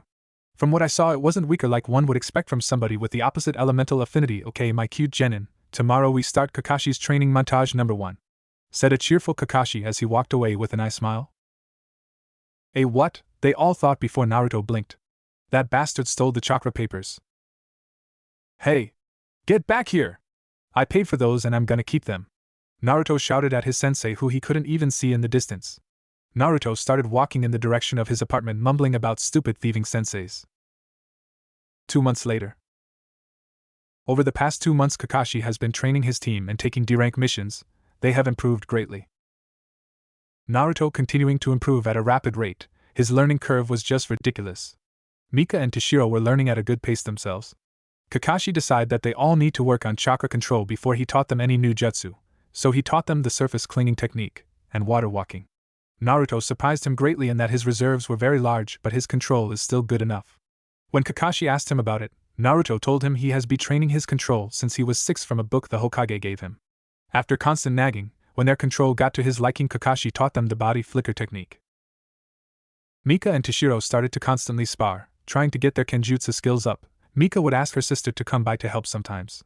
Since she used the katana, she could help Toshiro. After helping out a few times, Yugao noticed that Toshiro was turning out to be quite the kenjutsu prodigy, easily catching up to her sister, who was no slouch herself. After teaching them the body flicker technique, and when they finished the water walking exercise, Kakashi started showing them some low-ranked jutsu for their affinities. Mika was taught the fire release, flame bullet from Naruto like he promised. Kakashi taught her the ever-handy fire release, phoenix flower jutsu. This fired a volley of small guided fireballs, mostly used for a distraction, but she has hit her teammates while sparring a few times. Toshiro learned the water release, wild water wave from Kakashi, which was a torrent of water that can wash away an enemy. The power can be changed by the amount of chakra used. Naruto was going to show him the jet stream jutsu, but they are basically the same, so Toshiro waved him off. Naruto learned a lot himself, between constantly going through the scroll the old man gave him for his bojutsu, and sparring with Kakashi. His taijutsu and bojutsu was coming along very well. He was the only one to try and change the body flicker technique, wanting to make it faster like his dad's was rumored to be. Kakashi taught him a few jutsu, first being the wind release, great breakthrough. It was a simple gust of wind that varied in strength depending on the chakra used. Kakashi told him that when he mastered wind release, the jutsu can be strong enough to knock over a tree. When training their control, Kakashi noticed Naruto's reserves were extremely large, so with the approval of the Hokage, he taught him the shadow clone jutsu, which was quickly becoming Naruto's favorite jutsu. With the clones being real, not illusions, he has taken to trying ninjutsu combinations with them. He also learned the Shuriken Shadow Clone Jutsu directly from the Hokage on his 10th birthday 2 weeks ago. Yeah, Naruto's birthday. He definitely thought it was his favorite so far. His team, the old man and his son, Asuma, came by. Naruto liked Asuma. He's a laid-back guy even though he smokes a lot. Naruto also learned that Asuma was the only person beside him that has a wind affinity. Naruto resolved that he would talk to Asuma about help with his affinity soon.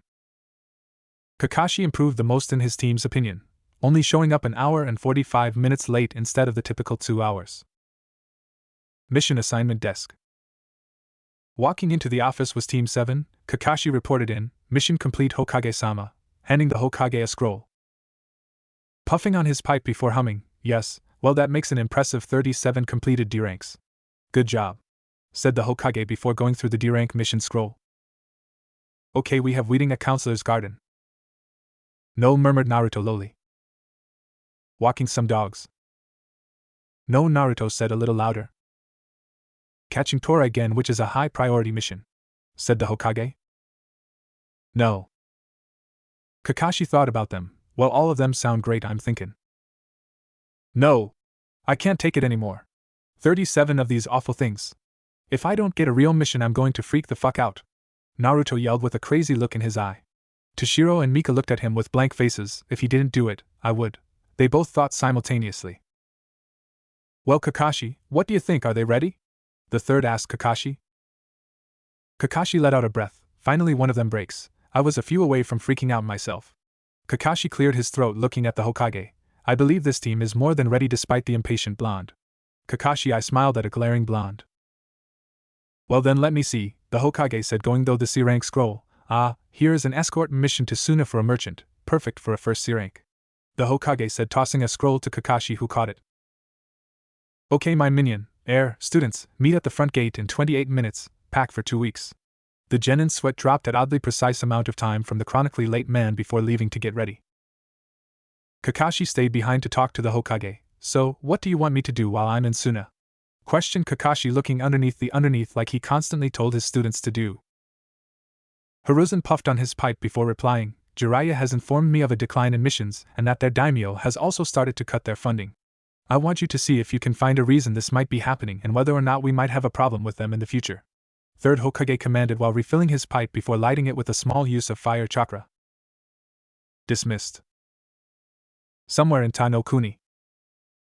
Jiraiya was bored. Walking around the elemental nations is great, but sometimes he really wished Minato showed him the flying thunder god jutsu. He could mark something in every country and not have to walk 24/7. Shaking his head before entering a tea house, finally, this guy better be here. I really want to leave this boring-ass country, thought an irritable Jiraiya. In the back of the tea house is a cloaked figure sipping tea. Looking up, he sees the Toad Sage himself sit down in front of him. Thank you for coming, Jiraiya-sama. A flat voice comes from the hooded man. This better be good. I could literally be anywhere else doing anything else. Jiraiya grunts, motioning the cloaked figure to speak. Nodding, the figure responds in a monotone. A certain snake is here. He betrayed us a few months ago. Some intel we have acquired suggests that he is building up his forces. One of our spies inside says that he will be making a trip to Suna soon. The figure takes a sip of tea before shifting in his seat slightly. How is he? Jiraiya stays silent for a few moments, mulling over the new info regarding his wayward teammate. That's indeed troubling. Anything he does will undoubtedly be bad for Konoha, Jiraiya said with a frown. The Toad Sage looks toward the cloaked figure and lets a small, almost unseen frown grace his face. The old man hasn't said anything about him since the incident 2 years ago, but from what he has told me after that night, he hasn't been the same. I still think he should know at least some truth. He's a major fight risk as it is now, Jiraiya said seriously. The figure finishes his tea before standing up. Thank you for coming, Jiraiya-sama. I will contact you when I can, the figure says emotionlessly before disappearing. Sipping his own tea, mulling over some of his info, Orochimaru leaves this Akatsuki and is now building some kind of army. If that isn't bad enough, he is targeting Suna, the country having the most economic trouble. Just great. I should head towards Suna and have a look for myself. Sighing, Jiraiya gets up. He really didn't want to go to Suna, but someone has to. Konoha, Naruto's apartment. Naruto is packing his backpack. Sleeping bag check, couple change of clothes check, extra shuriken and kunai my froggy wallet. Looks like I'm all set. Naruto runs out his door, locking it, and using the body flicker technique get to the gate. Main gate. Toshiro is looking at the client. The man is in his late 20s by the name of Fukumo, some wealthy merchant's son who is too old to make the trip. Fukumo looks at the white-haired genin. When are we going to be on our way? I would really like it if we can make it back before my father dies. Fukumo said irritably. He has been waiting for 10 minutes. He has had servants killed for less. We will be leaving when the rest of my team arrives, 20 more minutes at the latest, Toshiro said, repressing a snort. Mika and Naruto walk up to the client and bow respectively. Hello, my name is Mika Yuzuki. This is my teammate Naruto Uzumaki. Our sensei should be here soon. Hopefully. Mika said the last word silently. A poof is heard, making all of them turn their heads. Hello there. I am the Jonin sensei for this team. My name is Kakashi Hataki. An oddly professional Kakashi says. The genin thought he was only capable of sounding bored. Finally, we can get a move on, Fukumo said before walking off. Naruto looks at him frowning. Great, I can see how this mission is going to go, Naruto says before following the client. Mama Naruto, don't worry, it is only a 5-day journey one way, 1 or 2 days there and 5 more back. See? Not that bad, it will be fun, Kakashi chirped cheerfully before following the client himself. 3 days later. Border of Hai no Kuni and Kaze no Kuni. Naruto was trying to push down the urge to just shove his staff down the client's throat. It would be so easy. By the looks on his teammates' face, they were trying to stop themselves from killing Fukumo themselves. For the past 3 days, all Fukumo did was whine and complain about how he shouldn't have to do this, and how the help he started calling them the help should go and get the supplies he needs for him. Not only that, but Naruto was recognized by him immediately, which only made him more irritable that the boy was escorting him. Naruto and company were around the client in a diamond formation, Naruto up front, Toshiro and Mika on his sides with Kakashi bringing up the rear. And another thing. Father never told me about having to walk the whole way, least he could do is buy. Before Fukumo could finish, Toshiro pushes him back and out of the way of an arrow that was about to hit him. Toshiro, keep guard. Naruto, Mika, get ready, it's a group of bandits, don't hesitate, they want. Kakashi ordered his genin. Right as Kakashi finished, 5 huge bandits armed with swords burst through the bushes, Naruto and Mika taking one each while Kakashi took the rest. Naruto unsealed his staff and twirls it in his hands. He ducks under an untrained swing from the bandit. Naruto slams the bandit in the stomach with his staff, knocking the wind out of the bandit and making him double over, spinning his staff to get some momentum before bringing it down on the back of the bandit's head as hard as he could, knocking the bandit out. Mika parried her opponent's stab with her tanto, then slicing him across the chest, falling to his knees in pain. Mika was going to knock him out before Naruto appears in front of her, going through hand seals, finishing in the snake seal, earth release. Earth-style wall, Naruto muttered before a huge wall of solid earth springs up in front of them, blocking a volley of arrows. Thanks, Naruto-kun, Mika says quietly. Kakashi was tying up his 3 bandits. He was about to intercept the arrows himself before Naruto did. Turning his head to his client and remaining student, Kakashi sighs in relief, finding neither one hurt. Toshiro is on guard. There is one more, an archer, tuning around just in time to go through Seal's water release, wild water wave. Called Toshiro, intercepting the arrows and washing the bandit out of the tree, knocking him out in the process. Good job, everyone. Excellent job protecting the client. It seems to be just your average bandits looking for a payday from our client, Kakashi said, taking his book back out to read now that the danger was gone. Fukumo, who didn't think that any of them were dependable, was relieved to be alive. Okay, let's continue on. Fukumo said no thank you, just started walking. You're welcome, you. All the genin thought at the same time. Well, my lovely little genin, shall we continue? Kakashi asked, before they all get back in formation to continue to Suna. Sunagekyo knows Sato. I've got sand so far up my ass my farts will be visible for a month. Naruto thought, annoyed. Kakashi turns to his team. Okay, I will be escorting the client while we are here. You 3 get us a hotel room and have a look around. See you later, Kakashi told his team before following an annoyed Fukumo. Mika adjusted her backpack before looking to her teammates and speaking up. What do you 2 want to do now? We will probably have 2 or so days before we leave, she asked. Well, if I don't get something cold within the next hour, I am literally going to die. An irritable and sweating Toshiro said. Super hot weather like what is found in the desert is his worst enemy. Even worse is Kakashi, who was more heavily clothed than all of them, but he looked as comfortable as he would back home. When asked how, he said it was a chakra control technique involving circulating chakra through his body to cool him. Only Naruto was able to partially get it during the trip, much to Toshiro's ire. Naruto shrugs. I don't care what we do, something cold does sound good though. Looking to Mika to see what she wants to do, only for her to shrug, they follow Toshiro so they can get some drinks before he melts. Hours later. Naruto, not being able to sleep, decides walking around Suna would be a nice way to relax. Nighttime was actually quite peaceful and pretty cold in the desert.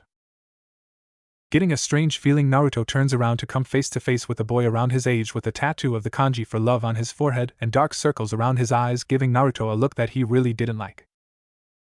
What's up with this guy? Why is he looking at me like that? We are too young and I'm not into that kind of stuff. I better turn him down before he even asks. Hey, listen up, buddy, I'm not into that. Mother, yes, she wants it, she wants your blood, said the obviously crazy kid. Mother? Blood? What the? Naruto looks at the ground. Sand starts to move towards him. Strange. Why is the sand on the ground moving? I don't feel any wind. Naruto sees the kid move his hand towards him. Wait, is he controlling sand? That's bullshit, sand is literally everywhere. Naruto jumps back from the stream of sand coming for him. Naruto weaves through seals for the water release. Jet stream. He fires a torrent of water at the sand, making it weak. Before he can go on the offensive, gold dust surrounds the kid. Gaara! Stop this at once! A voice from above Naruto thunders. Looking up, Naruto sees the Kazekage and Kakashi on the roof of the shop behind Naruto. Breaking the hold the gold dust has on him, Gaara walks off, but not before giving Naruto one last message. We will meet again and I will have it, I will give your blood to mother. Gaara said darkly before leaving. I apologize about my son Kakashi-san, he isn't well.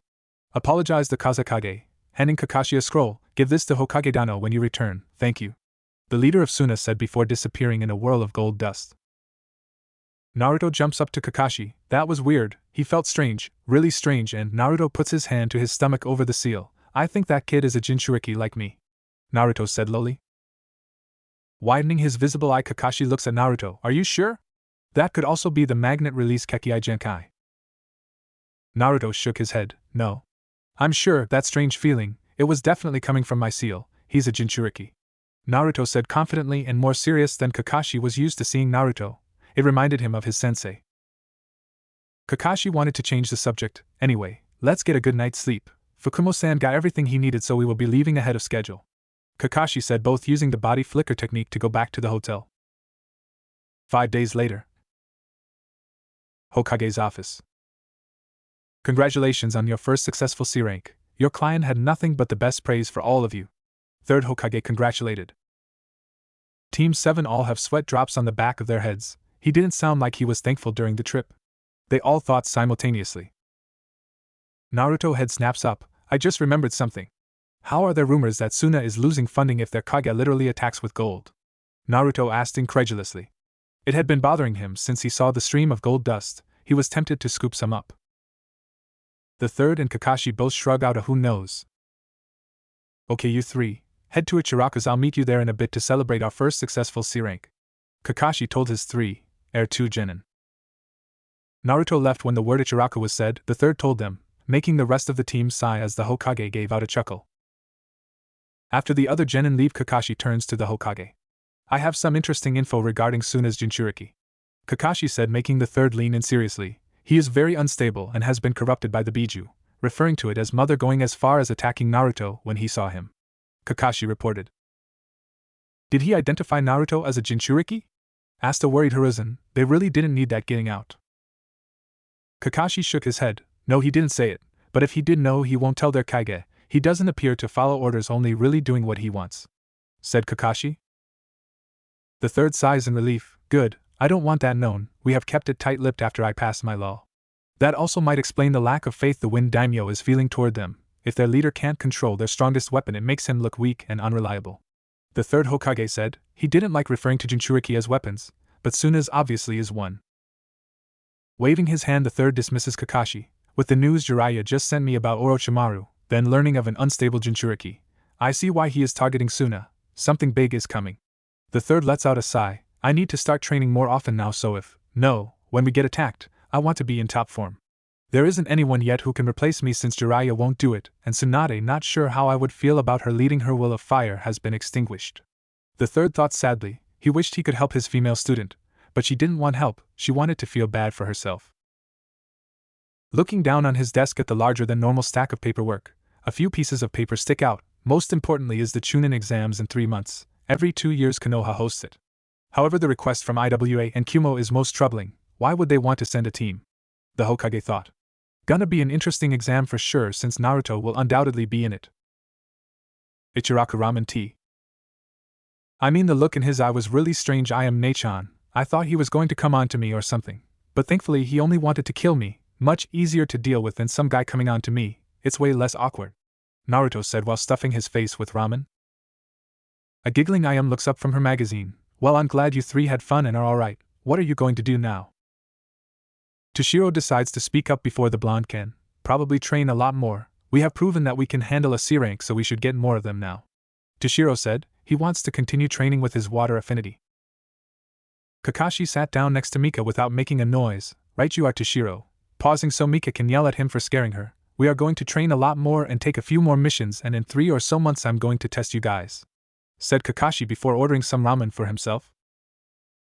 Curious Mika speaks up. Test for what? That my cute little genin is a secret, Kakashi said annoyingly, making them all grumble. Before Kakashi starts to eat, he looks at Naruto. Oh, I almost forgot, I ran into Asuma on my way here and he wanted you to meet him at Training Ground 21. Naruto. Getting up to leave, Naruto yells out a bye before initiating the body flicker technique. Training Ground 21. Asuma watches Naruto run into the training ground and exhales some smoke. Well, not too late, but you really shouldn't pick up your sensei's habit, Asuma comments lightly. Sorry, Asuma-sensei, but I came here as soon as I heard, Naruto said. Asuma waved him off and motioned the blonde to come closer. Okay, I want to start giving you instruction on wind manipulation. Seeing Naruto start to smile makes Asuma smile. You are going to have to be very careful. Wind is the hardest and most dangerous to control for beginners. Your first task is to cut this leaf. Handing Naruto a leaf before picking up one, the goal is to split your chakra in half, then making them grind against each other finely and sharply like this. Putting the leaf between his palms, then opening them to reveal a leaf with a slice through it, much like the chakra paper. Okay, finely and sharply, huh?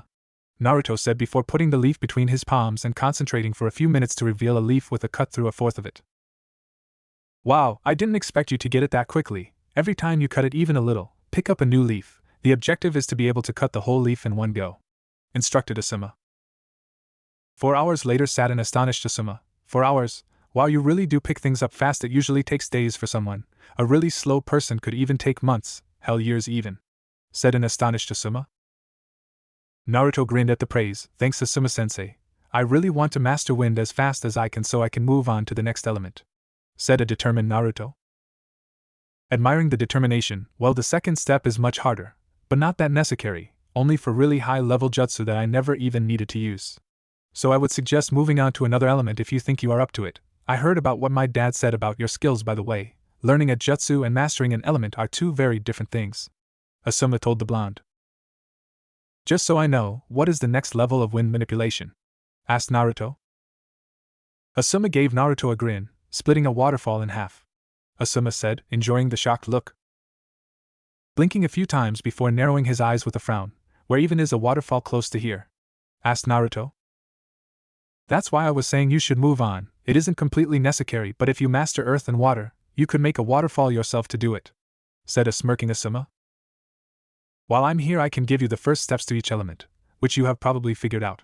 It is making a leaf take the properties of the chakra paper. Fire is making it burn and turn to ash. Lightning is crinkling it. Water is making it soggy, and earth is turning it to dust. There are only 3 or 4 major exercises for each element to achieve mastery, but there are also other ones you can do to up your control even higher. Just look in the library. Well, when you get access to the second floor, Asuma instructed, before lighting another cigarette. Smiling at the goldmine of new info, thanks for the help, Asuma-sensei, said Naruto. Well, kid, I think it is time for me to head home. Don't kill yourself out here, Asuma said before poofing away. Naruto, with a new goal decided, since he still has about 1 hour or so of daylight left, decided to train some more. From what the scroll for the Shadow Clone Jutsu said, maybe I can use them to train. Let's see, Naruto thought. Making 9 clones before splitting into pairs and giving each pair a separate element to train, they got to work. After about an hour and a half, all the clones popped at the same time as per Naruto's command. Yeah, this is awesome for sure, although I didn't see nearly as much progress as I did for wind. Oh well, if it were easy, everyone would do it. 3 months later. During the past 3 months, Team 7 went on 3 more C-rank missions, and continued to train. Mika got a new tanto. It was made from a special metal that makes streaming chakra through the blade much easier, something she liked to do with her fire chakra. After training with it for 2 months, she got skilled enough to do it.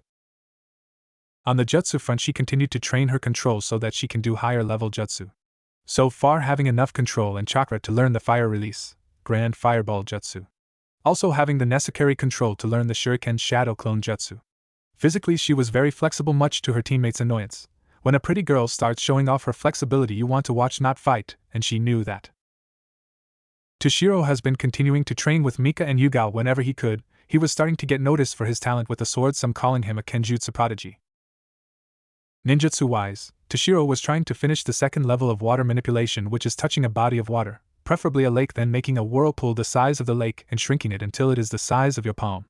It was really difficult, and to make matters worse, the little annoying blonde genius was getting it faster than he was. It was annoying as hell. He should be quicker, it was his affinity, damn it. Toshiro managed to learn a new jutsu, water release, water severing wave, a jutsu in which the user expels a stream of water so pressurized it can pierce stone. Naruto, ever the genius and shadow clone jutsu abusing ninja, would have 15 clones going all day, 2 for each elemental training and the rest for chakra control. He need to constantly to train his control so he can move forward with it. Kakashi-sensei said since he is a Jinchuriki his capacity is growing 10 times faster than average. His capacity was now on par with Kakashi's and only growing, so he has to constantly train to keep it under control. Making good on his multitasking abilities with clones, Naruto can research jutsu while they train his control. He found one genjutsu that he liked called the mirroring perception jutsu. It can make you think you're moving one way when you're really moving the opposite. It was hilarious to use on Toshiro in the mornings when he is drowsy. With elemental manipulation training other than wind, Naruto made the most headway with water and earth already on the second level for both. Fire and lightning were coming along. He's got a crinkle in the leaf, just not a big one like what Kakashi can do. For fire, the top part of the leaf is starting to burn. Progress. Naruto also learned the earth release, earth flow river. He can make a very strong current of mud to wash away his opponent. Having such a large chakra capacity, he learned the second Hokage's water release, water colliding wave. With the jutsu he builds up a lot of chakra, then spews out water, making it a vortex surrounding him, then directing it toward his target. He can knock over a tree if he hits it directly. It was that strong. His wind release, great breakthrough, got a decent power boost too thanks to his wind training. He doesn't have the skill to make a waterfall himself, so he started cutting rocks until he finds or has the skill to create a waterfall. Training Ground 7. Team 7 is waiting for Kakashi to arrive. They each have been training even harder than before so they can pass this test Kakashi was going to give them. Okay, who wants to set Kakashi-sensei's apartment on fire if he doesn't get here in the next 5 minutes? Asked Naruto. Mika, ever the pyro, looks over at Naruto with a gleam in her eye. Oh yes. That would be fun, I call dibs. Mika chirped happily. Mika-chan, you want to burn your poor sensei's home? That's not very nice. Kakashi said, appearing right behind her, scaring the hell out of Mika. Damn it, sensei, how many times do I have to tell you to stop scaring me? An angry Mika yelled. Toshiro, ever the serious one, looks at his sensei. So what is this test we're going to be doing? Toshiro asked in a business tone. Naruto snorts at a straight-to-business Toshiro. Come on man, lighten up, have a little fun, Naruto said with a smile. Toshiro rolled his eyes at Naruto, but having a small smirk on his face he looks at his sensei. I have heard a few rumors from some merchants about an upcoming event. Are you going to test us to see if we can enter the Chunin exam? Toshiro asked, hitting the nail on the head. Naruto and Mika's eyes widened looking at their sensei. Well, thanks for ruining the surprise, but yes, I want to do the bell test again. No time limit, but the difference is pulling up his headband to reveal his Sharingan. I'm going to make this a little more difficult. All three tense at their sensei's Kekei Genkai. Kakashi ties a single bell to his belt. Get this from me and I will let you enter. If not, you can wait for the next one. Ready, begin. All three jumping away in the same direction. What's the plan? Asked Mika. With his eye, surprise attacks are useless. He is faster than us without it, so we need to attack him continuously. He knows that we stand no chance against him, so he won't go all out. Toshiro, when I distract him, you charge as fast as you can. Go get behind him. Mika, you and I will do that wind-fire combination we've been practicing. Naruto explained. His team nodded before getting into position. Kakashi is waiting patiently. His team was watching, he knew it. Obito's eye might be overkill, but he was confident in them. Plus it wasn't like he was going to go all out, just Chunin level with his eye active. Feeling a chakra build up to his right, he looks over to see 6 small fireballs heading toward him, before a gust of wind blew through the area, enhancing the fireballs, making them bigger, and white-hot, tripling their danger. Good job, you two, you got the combination down, thought Kakashi. It was a very difficult combination. Mika would use the fire release, Phoenix Flower Jutsu, decreasing the amount of fireballs to 6 and increasing the intensity so that Naruto's wind release, Great Breakthrough, wouldn't smother the flames. It's very advanced fire manipulation. It also showed that they were coming for the kill. Kakashi was just so proud. Pushing down the building pride, Kakashi focuses on not getting hit by any of the very lethal fireballs, which wasn't too hard with a Sharingan. 2 more were approaching at his 1 and 4 o'clock, jumping and twirling between them, coming out unscathed. He notices Toshiro coming too late and getting a slice on his right side, flak jacket taking most of the blow. It still got a good cut out of Kakashi. Naruto and Mika were in the tree watching Toshiro engage Kakashi. Mika, I'm going to throw a kunai. I want you to wait until Kakashi-sensei moves out of the way of it, then use the substitution on the kunai and attack, okay? Seeing her nod, Naruto takes out a kunai. Toshiro was annoyed. His sensei was impossible to hit with that eye of his no matter what he did. Toshiro throws a hand full of shuriken as he jumps back, using the shuriken as a distraction to let him weave through hand seals. Water release, water severing wave, thought Toshiro, aiming at his senseis just to be an asshole. They both notice a kunai flying towards Kakashi's head. Not wanting to get hit by either attacks coming, he dodges both of them. The water jutsu ending under him mid-jump and the kunai just past his head. Kakashi relaxes, then the kunai busts into smoke to reveal Mika with her tanto. Seeing no way out, he switched with a log to his right. Naruto was waiting, bow staff at the ready, by a log that was too well placed not to be used by his sensei after the surprise attack. When Kakashi appears, he starts going to work. Going as fast as he can and as hard as he can, Naruto tries to wear his sensei down, Mika and Toshiro charging in his blind spots. Naruto went for a leg sweep only for Kakashi to jump over it. Mika tries to slice his arm off only for him to grab her wrist, then kicking Naruto in the chest, knocking him away. Seeing his opening, Toshiro aims for his sensei's shoulder, making him turns away, giving him enough time to slice the string holding the bell before he catches an elbow to the face. Naruto charges back and spinning his bow staff going for his sensei's neck. Kakashi tossed Mika away to put chakra into both hands and catch the staff only to wince. He can sure hit hard with that thing. Grimaced Kakashi. Mika, free from the hold, dives for the bell while her sensei's hands are occupied. Got it, Mika shouted triumphantly, making all of them look to her. Kakashi covers up his Sharingan before speaking. Good job, you three, very good teamwork, I'm proud of each of you. Kakashi said. He pulls out 3 packets of paper. His students didn't even try to figure out where he was keeping them, they just chalked it up to him being Kakashi. These are the Chunin exam sign-up packets, fill them out and be at the academy tomorrow at 9 a.m. to take your test, don't be late. Kakashi instructed. All 3 sweat dropped when the chronically late Kakashi tells them to be on time. Alright. We are so going to dominate the exam. All 3 of us will totally get promoted, Naruto boasted. His teammates smile and smirk respectively. There is no doubt in my mind that you 3 have what it takes to be Chunin. However, there is word that teams from Kumo and IWA are coming. Be careful with those teams. If they are confident enough to come here for the exam, then they will be very strong. Don't forget that you 3 are the only rookies going into the exam from the Leaf, so be extra careful. Kakashi warned before his mood brightens. Now go do whatever you guys do and get a good night's sleep, you have a big day tomorrow. Naruto says goodbye to both his teammates before disappearing with the body flicker technique. Hokage Monument. Naruto is sitting atop his father's stone head. I'm going to be entering the Chunin exams. Dad, I'm kinda nervous about seeing the teams from IWA and Kumo. Tell Mom I will be careful and not to worry. I'm going to win this thing, or my name's not Naruto Uzumaki Namikaze.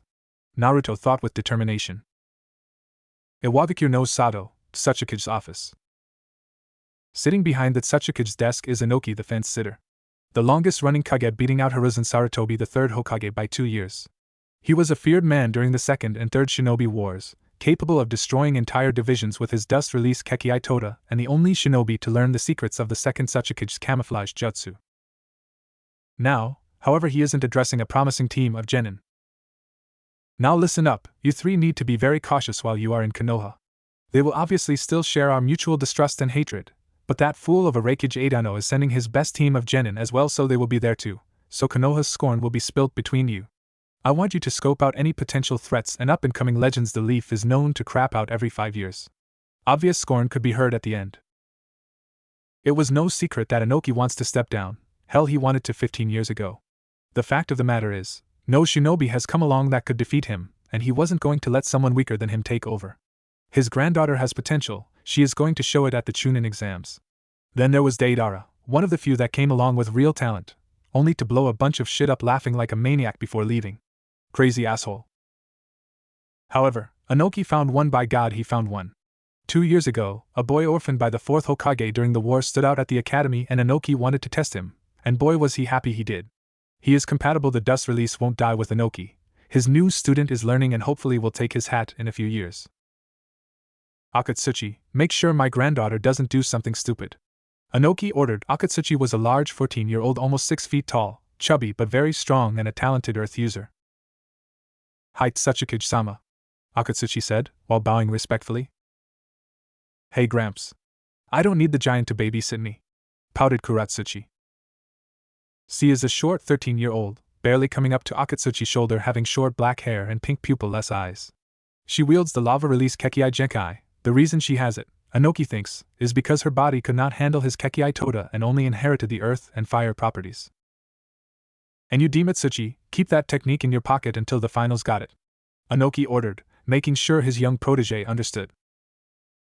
Demitsuchi is an average height 13-year-old standing at 5 feet 2 inches. He wore a red shirt and brown pants, spiky brown hair kept out of his face by his headband. He has bandages covering entirely from his elbows down to his fingertips. Practicing dust release is very dangerous. He has burned his arms more times than he could count. Getting a wordless nod, Anoki dismisses them. Those three each show lots of promise, hopefully enough that I can attend the finals. Been a while since I saw that old monkey, thought Anoki. Kumogakyu no Sato, Reikichi's office. Currently curling a 500-pound dumbbell with one arm is the fourth Reikichi. He's a huge, almost 7-foot-tall man with the body of a professional wrestler, wearing blue pants and a gold wrestling championship belt with no shirt on. During the Third Shinobi War, he encountered Minato Namikaze numerous times on the battlefield. It was the only one who could keep up with him, and with the death of the fourth Hokage, he now has the title of the fastest shinobi alive. Mixing in A's already enormous strength with his signature lightning release armor makes an opponent most wouldn't know how or even could handle. A drops the dumbbell and sits behind his desk. A clears his throat before addressing the Genin team before him. Now you three will be leaving to go to Konoha for the Chunin exams. Reports show that they have a very promising shinobi by the name of Naruto, family name unknown. I want you to find out who he is and defeat him publicly. Darui, out of this team you are the strongest, so I want you to take charge while you're in Konoha. Also, I want all of you to eliminate as much competition as you can before the finals except for this Naruto and the team from IWA. Ordered A. Darui is the Reikichi's top up in Comer. He could have been promoted a year ago, but with Konoha hosting next exam, A waited. Darui is the only holder of the storm release Kekiai Genkai in the entire village. He is average height for a 13-year-old. He has dark skin and shaggy blonde hair with a cleaver sword strapped to his back. He wears the standard Kumo uniform sans flak jacket, sleeveless high collar zip-up black shirt zipped up to his collarbone and black pants. Hi boss, it will be dull but I can do it, drawled out Darui, not looking interested. C and Samui were watching in silence, knowing better than to interrupt the boss. Samui is a 5 feet 1 inch 13-year-old girl with a solid C-cup, short blonde hair and a cool attitude. She's wearing a deep V-neck with mesh under to show off cleavage and gray pants, having a tanto strapped horizontal on her belt. She is skilled in lightning release and has a solid grasp in genjutsu. C is wearing the standard Kumo uniform same as Darui, only difference is that his shirt was zipped up the entire way. C, unlike his team, is a sensor. He is still developing his technique, but he is good for about 200 meters. He isn't as physically strong as his team, focusing on genjutsu, range lightning jutsu, and has started to learn the basics to medical ninjutsu. He is the ideal support teammate. Bowing to their leader, they take their leave to head to Konoha. Day of the exam. Konohagakure no Sato, Academy. Naruto is excited. Finally he would get to show his stuff, and he is ready. He is more than ready. He has trained himself into the dirt for months for this, and he would win no matter what stood in his way. Looking over to his teammates, both have matching looks of seriousness and determination.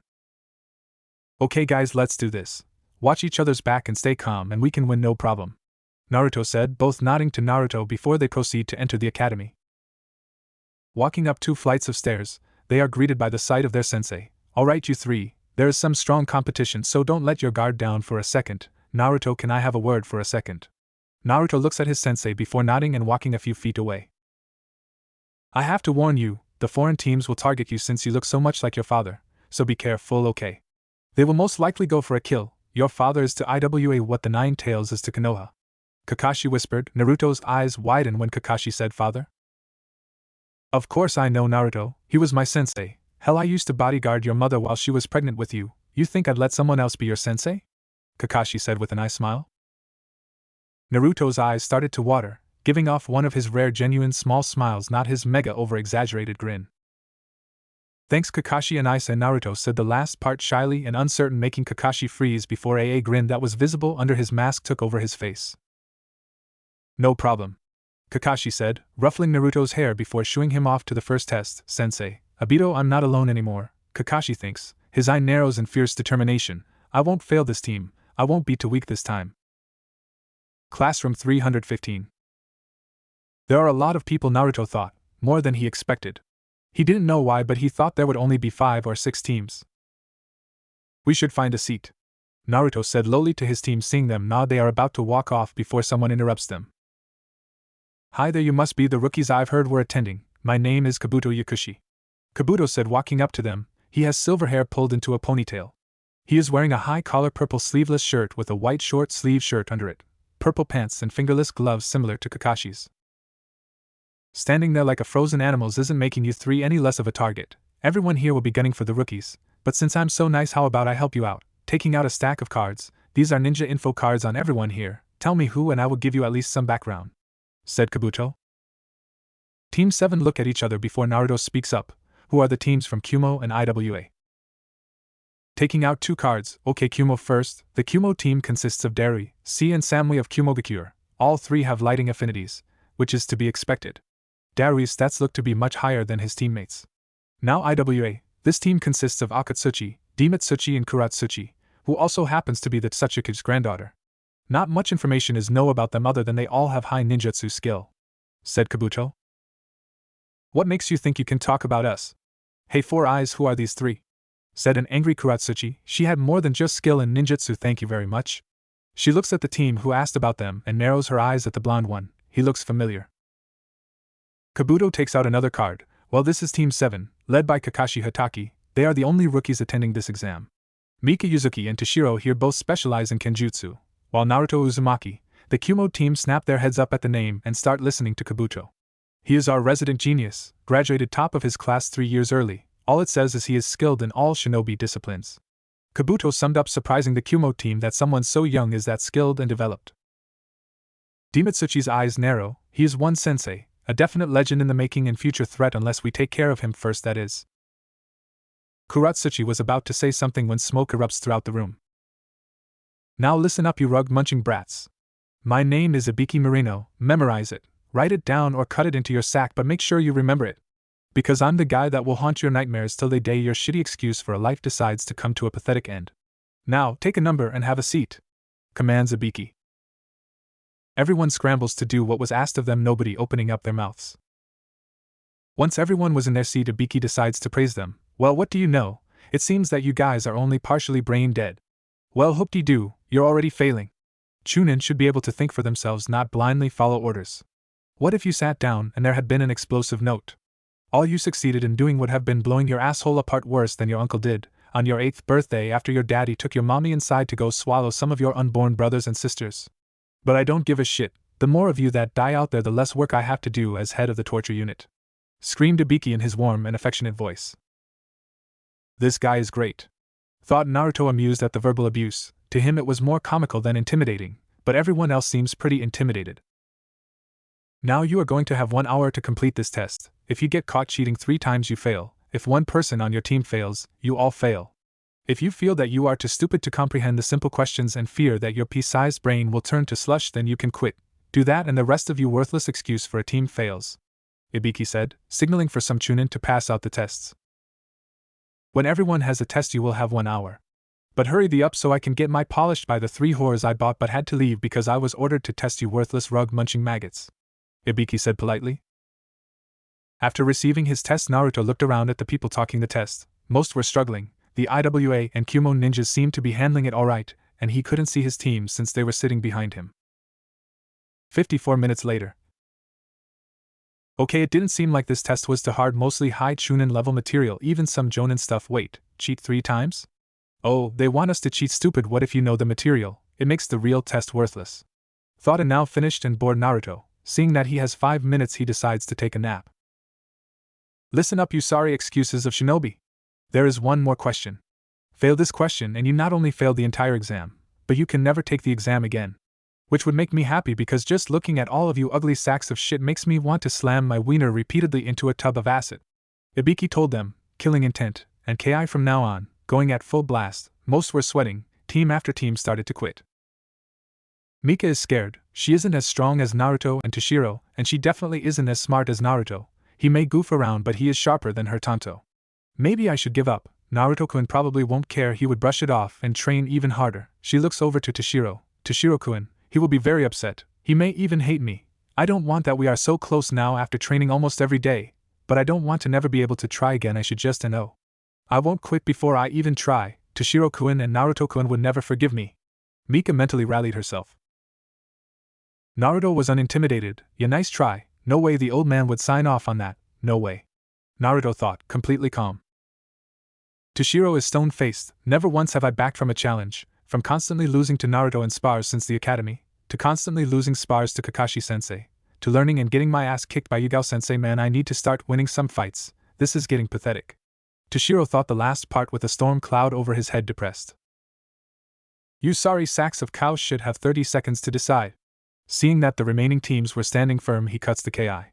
And starts the ever-condescending technique of slow clapping. Would you look at that? It seems that there are a few of you who actually have what's known as a spine. I hope you all have fun ripping it out of each other in the next test. Congratulated Ibiki. Right as he said that, the window explodes and a banner is held up by Shuriken that reads, "The sexy and single Anko Mitarashi." Standing a solid 5 feet 5 inches was Anko Mitarashi. She has purple hair and a ponytail oddly resembling a Nara Naruto met in the academy. She is wearing a mesh bodysuit that started at her neck and ended mid-thigh. She has an orange mini skirt over the mesh and a tan trench coat. Oh God, she is so hot, someone said in the back. Thank you, now let's all play follow the leader to my favorite training ground number 44. You have 5 minutes or you fail, bye, she said, disappearing with the use of the body flicker technique. Scrambling up and out of their desks, everyone starts flooding out of the room. Forest of Death, entrance. The Forest of Death, the place is home to all sorts of freaky shit, from giant man-sized spiders to leeches the size of shoes. This place isn't for the faint of heart. Covering almost 40 square kilometers, it was the biggest training ground Konoha had to offer, and the most dangerous. It was said that the first Hokage Hashirama Senju created two forests surrounding Konoha. Most believe it, some think it's old people bullshit. However, everyone believes that he created the Forest of Death. When he was alive, the forest was always bright and flowing with his life force. After he died, the powerful chakra that was constantly flowing through the trees started affecting the inhabitants. Over time, giant animals were ruling over the forest. Anko Mitarashi is the only shinobi to repeatedly go into the Forest of Death. Ever since she was an academy student, the forest had been her training ground. That caught the eyes of the snake Sannin. After observing her repeated training sessions in the forest, he took he in as his apprentice. Something she regrets accepting to this day. Seeing that the genin arrived on time and that it was time to start, she clears her throat. Okay, listen up. Your task is to enter this lovely training ground here, pausing for the extremely loud and terrifying howl that came from the forest, and survive for 5 days. Anko called out. The genin start yelling, what do we do for food? How will we survive? What if we get injured? Anko glares at the genin. If you all can't take this forest for 5 days, then you don't deserve to be here. Now you interrupted me. Surviving isn't all you have to do. Each team will receive a scroll, one red and one blue. Your objective is to arrive at the tower which resides in the center, with both scrolls. Instructs Anko, maybe we should make these scrolls something more interesting. Red and blue is boring, oh well, there is always next time. This part of the exam you will be allowed to do anything you like. Killing is most definitely allowed. Anko grins sadistically at the pale faces. That's part of this life, kiddies. I'm going to have a few tune and pass out some waivers. We have these so if and when some of you die, I nor my village can be held accountable. She said the last part with an adorable wink not fitting her sadistic personality from earlier. Naruto is starting to get nervous. Kakashi-sensei had them killed before. Hell, Naruto has done it a few times since the first time and would do it again if he had to, but he hated it. He hates ending someone's life, especially other shinobi, something about them fighting for the same reason he was, being ordered to. Both sides were ordered to fight each other, and when he killed someone who personally didn't want to fight but had been ordered to by his Kage, that would eat at him forever. Luckily, it has only been a fear, not something he has had to do yet. But this exam is starting to bring that fear to life. Everyone wants to be promoted, and he doesn't want to kill someone's son or daughter just to move up in rank, even if they were from IWA and Kumo. Unnecessarily killing is disgusting to Naruto, especially for self-benefit. Mika looks at her teammates. Seeing their hesitation starts to make Mika even more nervous. They were the rookies, the fresh meat and easy targets. She knew Toshiro-kun was really strong for a genin, and Naruto-kun was even stronger. But everyone has more experience and more time to train than them. She would put her all into the test, but that didn't mean right now she wouldn't be terrified. She was definitely scared. Toshiro was scared, not for himself and not for Naruto, his rival and dare he think it, best friend. No, he was scared for Mika. Having grown up an orphan, he didn't have a lot of people he cared about, and his team was his family. Well, in Naruto and Kakashi's case they were. He would be lying if he said he didn't have feelings for Mika. Hours of one-on-one sparring alone, it was inevitable. He knew that she was weaker than himself and Naruto, and he knew that she knew as well, which would make her nervous and sloppy. He would make sure she got through this, even at the cost of his life. Naruto was watching his teammates. He wasn't stupid, he knew they were growing closer to each other, something he bet with Kakashi whether or not Toshiro would get the balls to ask her out.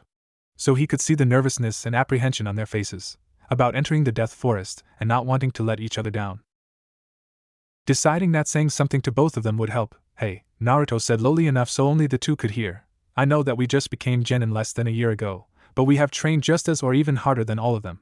We have gone on a bunch of missions, learned a lot of stuff, and have impressed Sensei enough that he feels each of us could get a promotion. We may face strong opponents looking to kill us, but that didn't stop us on our missions. All we have to do is cover each other's back, stay focused, calm, and I swear that we will not only survive but pass this test. Naruto surprised even himself with the amount of conviction he said those words with. He just went with it, chalking it up to his natural awesomeness. Both Mika and Toshiro were brought out of their apprehension to sign the waivers and got a fierce look of determination. Nodding stiffly, they signed and turned them into the Chunin. Team 7, okay, thank you for signing the forms. Here is your scroll. Your gate will be number 17, good luck. One of the Chunin said, handing Naruto a red scroll. Now that everyone is done signing the waivers and at their designated starting point, Anko clears her throat. Okay, everyone. 5 days of hell starts now. An explosion could be heard signaling the start of the second test of the Chunin exams. Inside the forest, Kumo team. This test was already irritating Darui, having to trek through some god-forsaken forest, with who knows what inside. See, I want you to find the most average signature you can, not the weakest or strongest, just average. Darui's reasoning was that someone strong would hide their chakra signature, someone really strong would let that shit go at full blast like an invitation. Average signatures were shinobi who haven't learned or didn't need to suppress their chakra, which meant they weren't anything special. Reasoning not lost on C, he nods. There are 3 clusters of chakra that are average-sized, closest is at out 4 o'clock 152 meters away heading north. Said C. Darui nods and looks to the third and most quiet of the 3, ready Samui? Giving a cold look before nodding, Samui was always ready, it would be uncool not to be. Lead the way, C ordered Darui. Inside the forest, IWA team. What I'm saying is that why not head to the tower and shit stomp anyone who shows up? It would be easier and less boring than looking around this place for a team with a 50% chance of having the scroll we need. Kuratsuchi whined, she wants out of this forest, it does sit well with her, and that blonde kid looked too familiar to brush off. Demitsuchi sometime hated the IWA princess, she was an impatient Winnie brat. Will you be quiet, Kuratsuchi? I would rather us not be ambushed by every team here. His annoyance wasn't lost on his teammates. Kuratsuchi hated to admit it, but Demitsuchi was much stronger than her, so she would listen to him. Now that you've shut up, we have guests, Demitsuchi said, turning and looking directly at a team from Kusa, making them flinch at being caught. Seeing that they were caught anyway, they charged in. Demitsuchi sighed, they aren't very smart, huh? He muttered, leaning back from a kick, then shooting out and catching the leg before tossing his opponent into a tree, going through hand seals for the earth release, Earth Dragon Bullet. A dragon head made of mud sprouted from the ground, firing a barrage of mud bullets, knocking the Kusa ninja out. Akatsuchi caught the Kusa ninja's flying punch, tossing him away, coating his fist in earth chakra and charging him. He slams his fist into the Kusa nin's gut. The Kusa nin's eyes widen in pain before passing out. Kuratsuchi was embarrassed. She hoped the Kusa team had been following then, and didn't find them because of her talking. Dodging the kunoichi's swing and stabbing her with a kunai in the leg, and Kuratsuchi chops the back of her neck. The neck chop was underrated in her opinion. Perfect, they have the red scroll we need, Demitsuchi said, holding up the scroll before giving a Kuratsuchi a pointed look. I hope you can keep quiet till we get to the tower, Kuro-chan, Demitsuchi asked mockingly. Kuratsuchi blushes in embarrassment. Sorry, hey. Don't call me that. Inside the forest, Naruto's team. These are the biggest trees I have ever seen, and living in Konoha, that's saying something, Naruto said, looking at the enormous trees that blocked out the sky. Toshiro grunted, stay focused, we need to get a scroll and get the hell out of here. I guess we found the one thing we always relied on Sensei to do, we never do the tracking. Mika sighed, none of them were all that adept at tracking, something they would all address after the test. I suggest we get higher up to travel. Most would stay lower to mid-level on the trees so they would run right under us. Naruto said. It wasn't his best plan, but it's a start.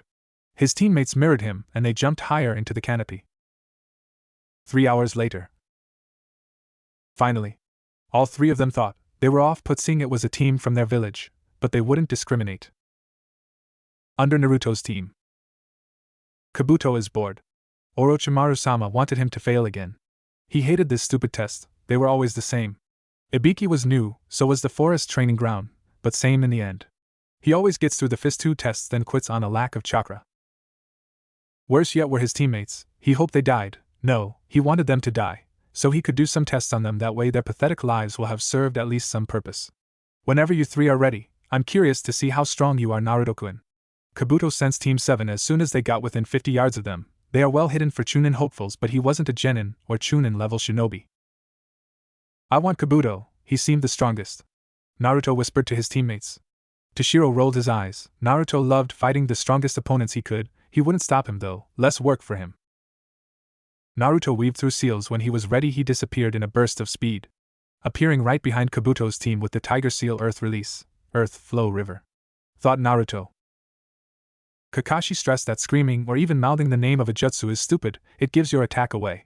The enormous mud slide that came from Naruto's jutsu is a testament to Naruto's powerful chakra and control of the earth element.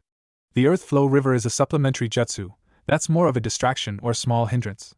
Naruto's, however, could snap your ankles if you were careless and continued for a good 50 feet, he could harden it at will. It is an underrated jutsu in Naruto's opinion. Kabuto saw Naruto coming and recognized the jutsu, channeling chakra to his legs so as not to get injured. His teammates, not so smart. Screams of pain erupted from his team. Kabuto honestly hoped they die, they were really a waste. If they lived, no, they won't live, Kabuto would make sure of it. Naruto is surprised that his jutsu worked so well. He wasn't about to look a gift horse in the mouth. Looking over to his, would he dare say, bored teammates, who were watching him prepare himself for the fight he would have with Kabuto. Naruto tensed. Kabuto has skills. He is staying hidden underground expertly.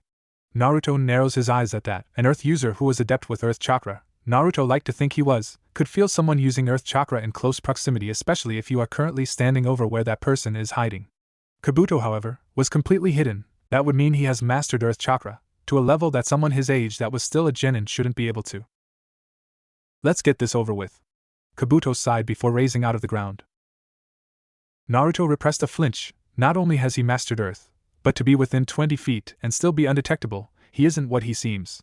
Thought Naruto, getting into his taijutsu stance and concentrated, slows his breathing. He waits for. I surrender. Kabuto called out pathetically, making Toshiro and Mika face fault behind him. I stand no chance, I'm outmatched based on that jutsu you used, and outnumbered. Here, just take this, it's a red scroll. Please don't hurt me. Pleads Kabuto. The old man needs to hear about this. Naruto thought seriously. Give me the scroll. Toshiro, Mika, we're leaving. Naruto says to his teammates. Jumping away, the trio stayed quiet. Was that weird to either of you? Because it seemed weird to me. Toshiro said with a frown.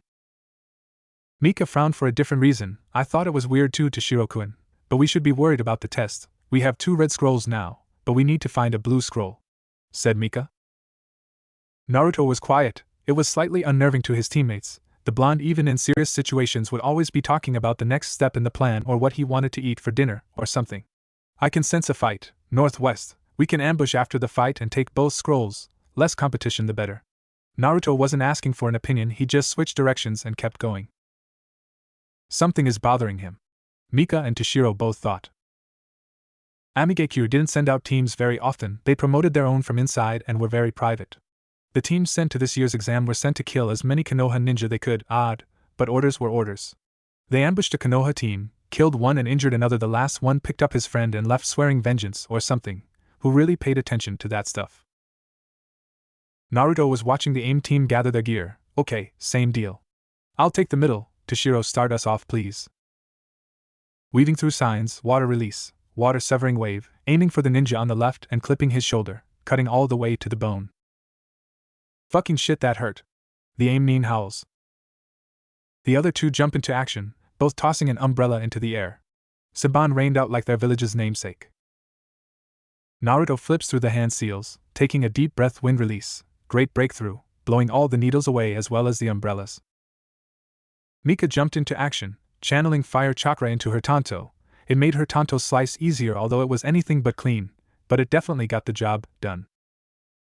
Fire chakra being channeled into a weapon wasn't that obvious or common. Wind was a blue glow, or whatever your chakra color is. Electricity would be sparking around the blade if it were lightning. Fire, however, only made the blade hotter, much hotter, but unless you were looking for it, you wouldn't know till it hit you. Not noticing the fire-enhanced blade, the aim Nin took out a kunai to block. The kunai stopped the attack, but the point of impact the blade started to melt. Noticing his mistake took his opponent more seriously. Taking out 2 more kunai, this time preparing to fight the fire-enhanced blade. Then he gets hit and knocked out from behind by his teammate. Sorry Mika, he flew further than I thought, but Toshiro said, not really caring that he ended the fight for both of them. Naruto was tying up the AIM team. Look at this. We got another red scroll and a blue one. Let's rest up for the night and go to the tower tomorrow. Naruto called out to his team, both nodding in response. Toshiro looked over to Mika. How are you holding up, Mika-chan? Toshiro said lowly. She was surprised by the chan, but she liked it. I'm fine, I thought it would be much worse. Thanks for asking, Toshiro-kun. She said that last part lower and with a blush, something that made Toshiro force down a smirk. He would ask her out after the exams for sure, before someone else does. Inside the forest, IWA team. Dimitsuchi was getting annoyed. His sensei always told him to push down but never repress his emotions. Sometimes they can help. Right now he was suppressing the need to kill Kuratsuchi. She was so loud, annoying, and he hates her with his everything most of the time. It surprises him how much hate he feels for her. He's not sure why exactly. Maybe because she has a family. Whatever, he didn't care enough to think about it. If we don't find this tower in the next 20 minutes, I'm going to burn this forest down, Kuratsuchi said, in her usually complaining way, making Dimitsuchi clench his fist. It would be easy, clap his hands, bad thoughts, really easy but bad thoughts. Akatsuchi is as quiet as usual, not bothering to complain like Kuratsuchi. She is covering that for him, but he was frowning on the inside for another reason. He noticed Dimitsuchi's feelings towards her a long time ago, but he never said anything. Akatsuchi is curious what will happen if this continues the way it has been going. He honestly didn't like Dimitsuchi. Prodigies like him never turn out nice. Usually they go crazy or something. Like the Uchiha and Deidara, both were prodigies then started killing their comrades or families respectively. It was only a matter of time in his opinion. There is the tower, now please be quiet, Kuratsuchi. Dimitsuchi sighed, taking out both scrolls and jumping to the tower. All 3 IWA Nin landed in front of the tower and pulled on the door, locked, looking at each other with a confused frown. They pushed the door, locked, then they heard a muffled voice. A few minutes later 2 disheveled chunin opened the tower door. The male was smiling. My bad, you 3 go right in. Sorry, I had to feed my cat. The female chunin pinched her nose. They better not report them. Kuratsuchi is blushing. It didn't take a genius to figure out what they were doing. Dimitsuchi is trying not to laugh. He would have given them more time to finish had he known, bro code and all. Akatsuchi is, well, Akatsuchi, he had a blank face and just walked in. Inside the forest, Kumo team. Darui decided to set up camp for the night. They fought 3 teams, got 2 blue scrolls and a red one. C was holding up some fish. Samui, can you cook? Not that because you a woman or anything, C said defensively after realizing he could sound sexist. Samui sighed. Honestly, she loved to cook. It was her favorite hobby, /. But she didn't want them to know that though. One good meal and she was the permanent cook. She was going to burn the fish. Looking at their designated team leader, he was sharpening that cleaver sword he was so fond of. Samui walks up to him. Darui, how far have you come with those jutsu? She asked, gesturing to the tattoo on his shoulder. It was a black kanji meaning water and lightning. He was the only person other than the 4th Raikage that had inherited the secrets to the black lightning. The 4th Raikage could use them but decided to pass them on to someone who would use them more. I have managed to make a black spark, he replied dully. It is much, much harder than I thought it would be. Well, something that was invented by the 3rd Raikage and passed down to the 4th wouldn't be something everyone could do. She was reassuring him, not what she intended to do, but she'll go with the flow. It would be uncool to take back support. Raising an eyebrow at the support from the ice-cold Samui, well thanks, go rest up, first light or in 8 hours we head to the tower, he said, after remembering that no sun was coming through the enormous trees. Inside the forest, Naruto and company. It was a horrible night for Naruto. So much noise, this place smelled bad and he was sure a root was trying to snake up his ass. Toshiro anything these last 2 hours. Getting a shake of the head he woke Mika. After 4 minutes and 37 seconds they were ready to move. We need to hurry to the tower. Longer we are here, the more frantic and aggressive the remaining teams will be, said Naruto. Toshiro honestly was surprised at how easily they got through the test so far. Killing was allowed. Most of the teams looked tough, maybe it was luck, but yeah, too easy. Toshiro-kun, you okay? Mika noticed he wasn't listening to Naruto or herself. Do you need to take a break? She was worried. This test was stressful, but they haven't been through anything too bad, so he shouldn't be this out of it. No, I was just thinking that this test was too easy, and it was surprising how simple we got through it, replied Toshiro. Toshiro, Mika-chan, let's get going. Naruto wanted out of this forest. He saw a spider that was bigger than him. He didn't fuck with small spiders, let alone one that could eat him. Jumping towards the tower, Naruto was honestly shocked. Nobody tailing them, nothing. Seeing the tower in the distance, he was waiting for the shit to hit the fan any minute now.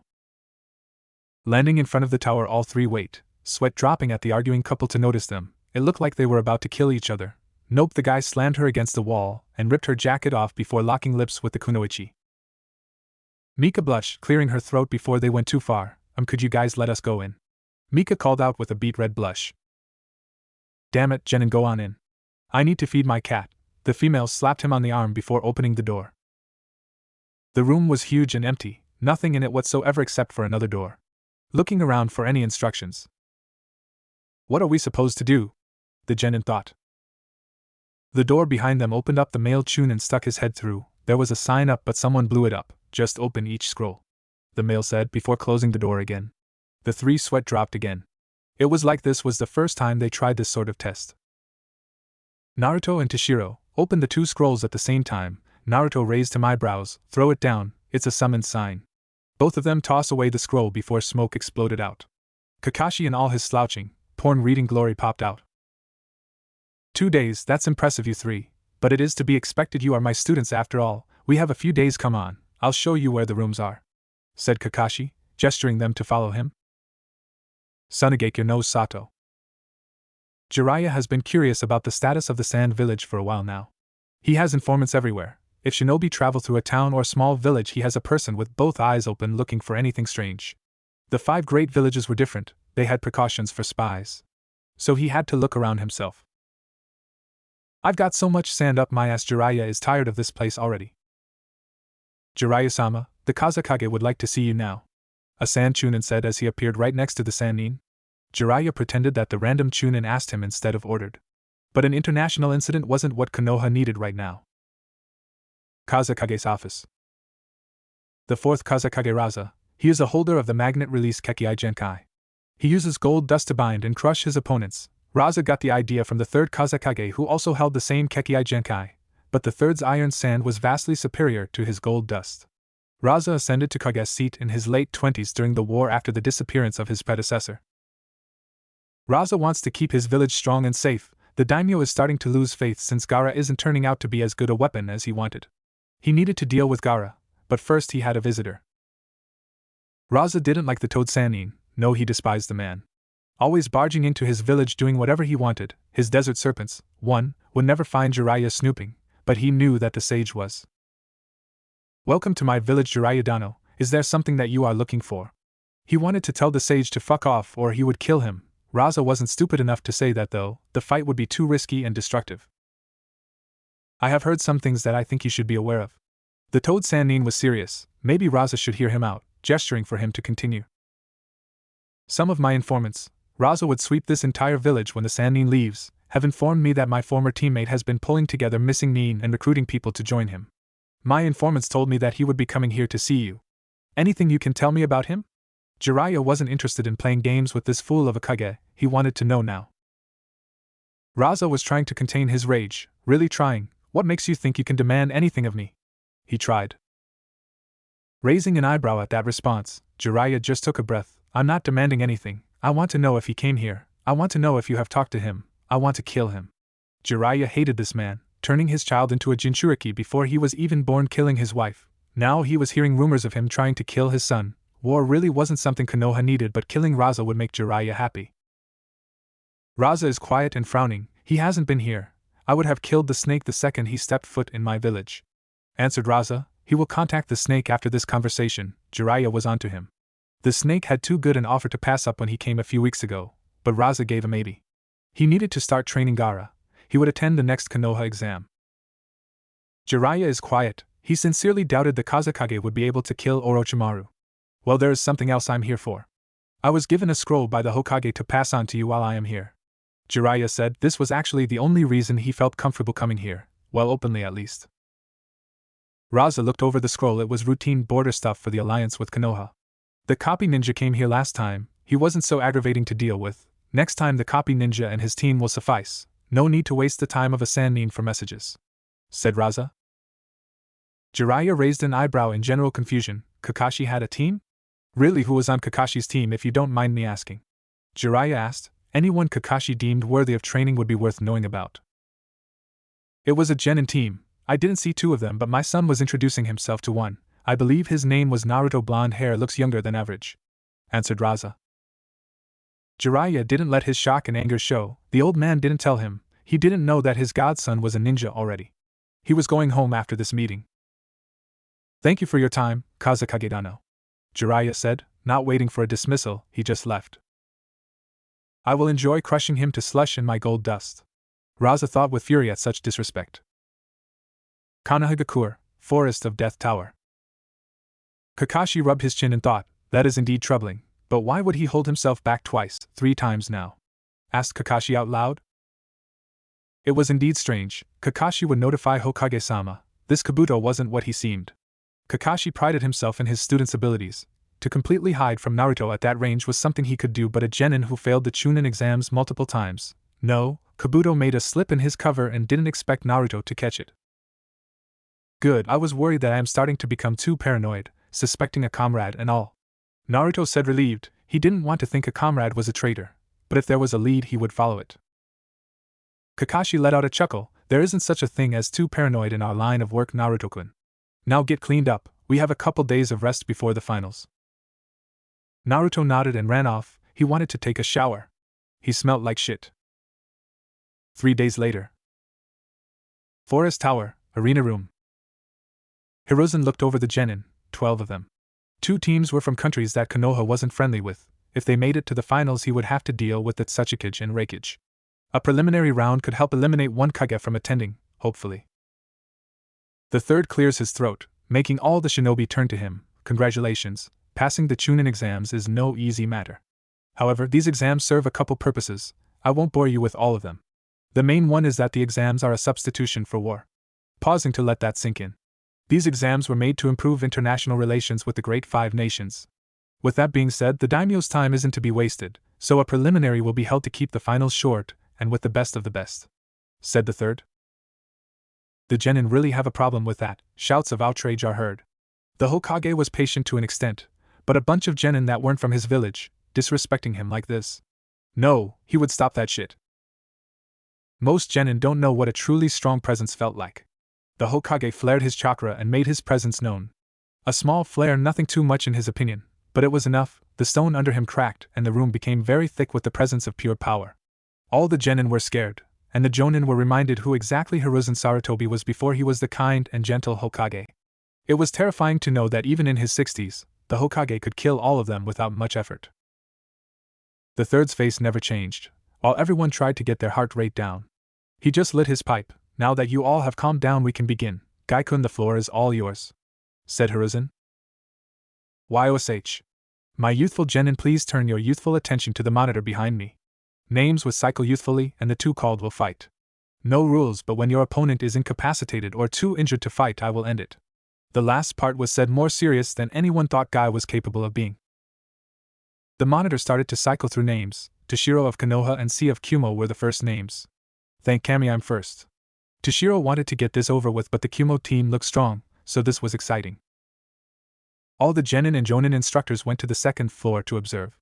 The Hokage's interest was piqued. Konoha had 2 teams, Kakashi's team and Iwashi Tadama's.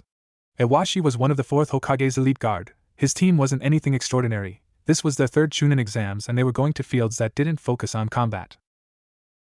Kakashi's team, however, is very special. Mika Yuzuki was on the same road her sister Yugao was at her age, and Yugao is one of the Hokage's most trusted ANBU. Toshiro is a Kenjutsu prodigy from what he's heard from Yugao and Kakashi, with skill in water manipulation. Naruto. Well, Naruto was the first shinobi that Hiruzen saw himself in. Naruto, Mika and Kakashi were standing by themselves looking at Toshiro. I hope Toshiro-kun does okay, those Kumo guys look tough. Mika said nervously. Honestly, she thought the IWA and Kumo teams looked really strong and was nervous to fight them. Darui was eyeing Toshiro hard. She wasn't the strongest, but he was getting a vibe from Toshiro that comes with strength. Samui, this team, the one with Naruto, they all look strong. If you fight one of them, be on your guard, especially against Naruto. Darui whispered to his teammate. Be their sensei, would agree if he were here, but he wasn't allowed to leave the village by order of the Raikage, and if Darui was honest, he was glad B wasn't here. Kumo didn't need to take a hit reputation-wise if B started being himself in front of foreign shinobi. It's an S-rank secret in Kumo, that nobody can talk about B's rapping. Samui nods with narrowed eyes. Naruto, his chakra, even though I'm not a sensor, I could feel how strong it was. Yash, my lovely little friends, are you both ready to exchange in your youthful passions of fiery youth? Guy asked youthfully. Everyone got a little suspicious of Guy's sexual orientation after that comment. It was weird even for him. Both nodded. Begin. Toshiro didn't move. Kumo produced lots of skilled shinobi so he wouldn't charge in blind. C frowned on the inside. This guy didn't want to attack first, that's fine by him. Rolling through seals, lightning release, lightning quake flash, lightning crackled onto C's hands and he shot them off at Toshiro.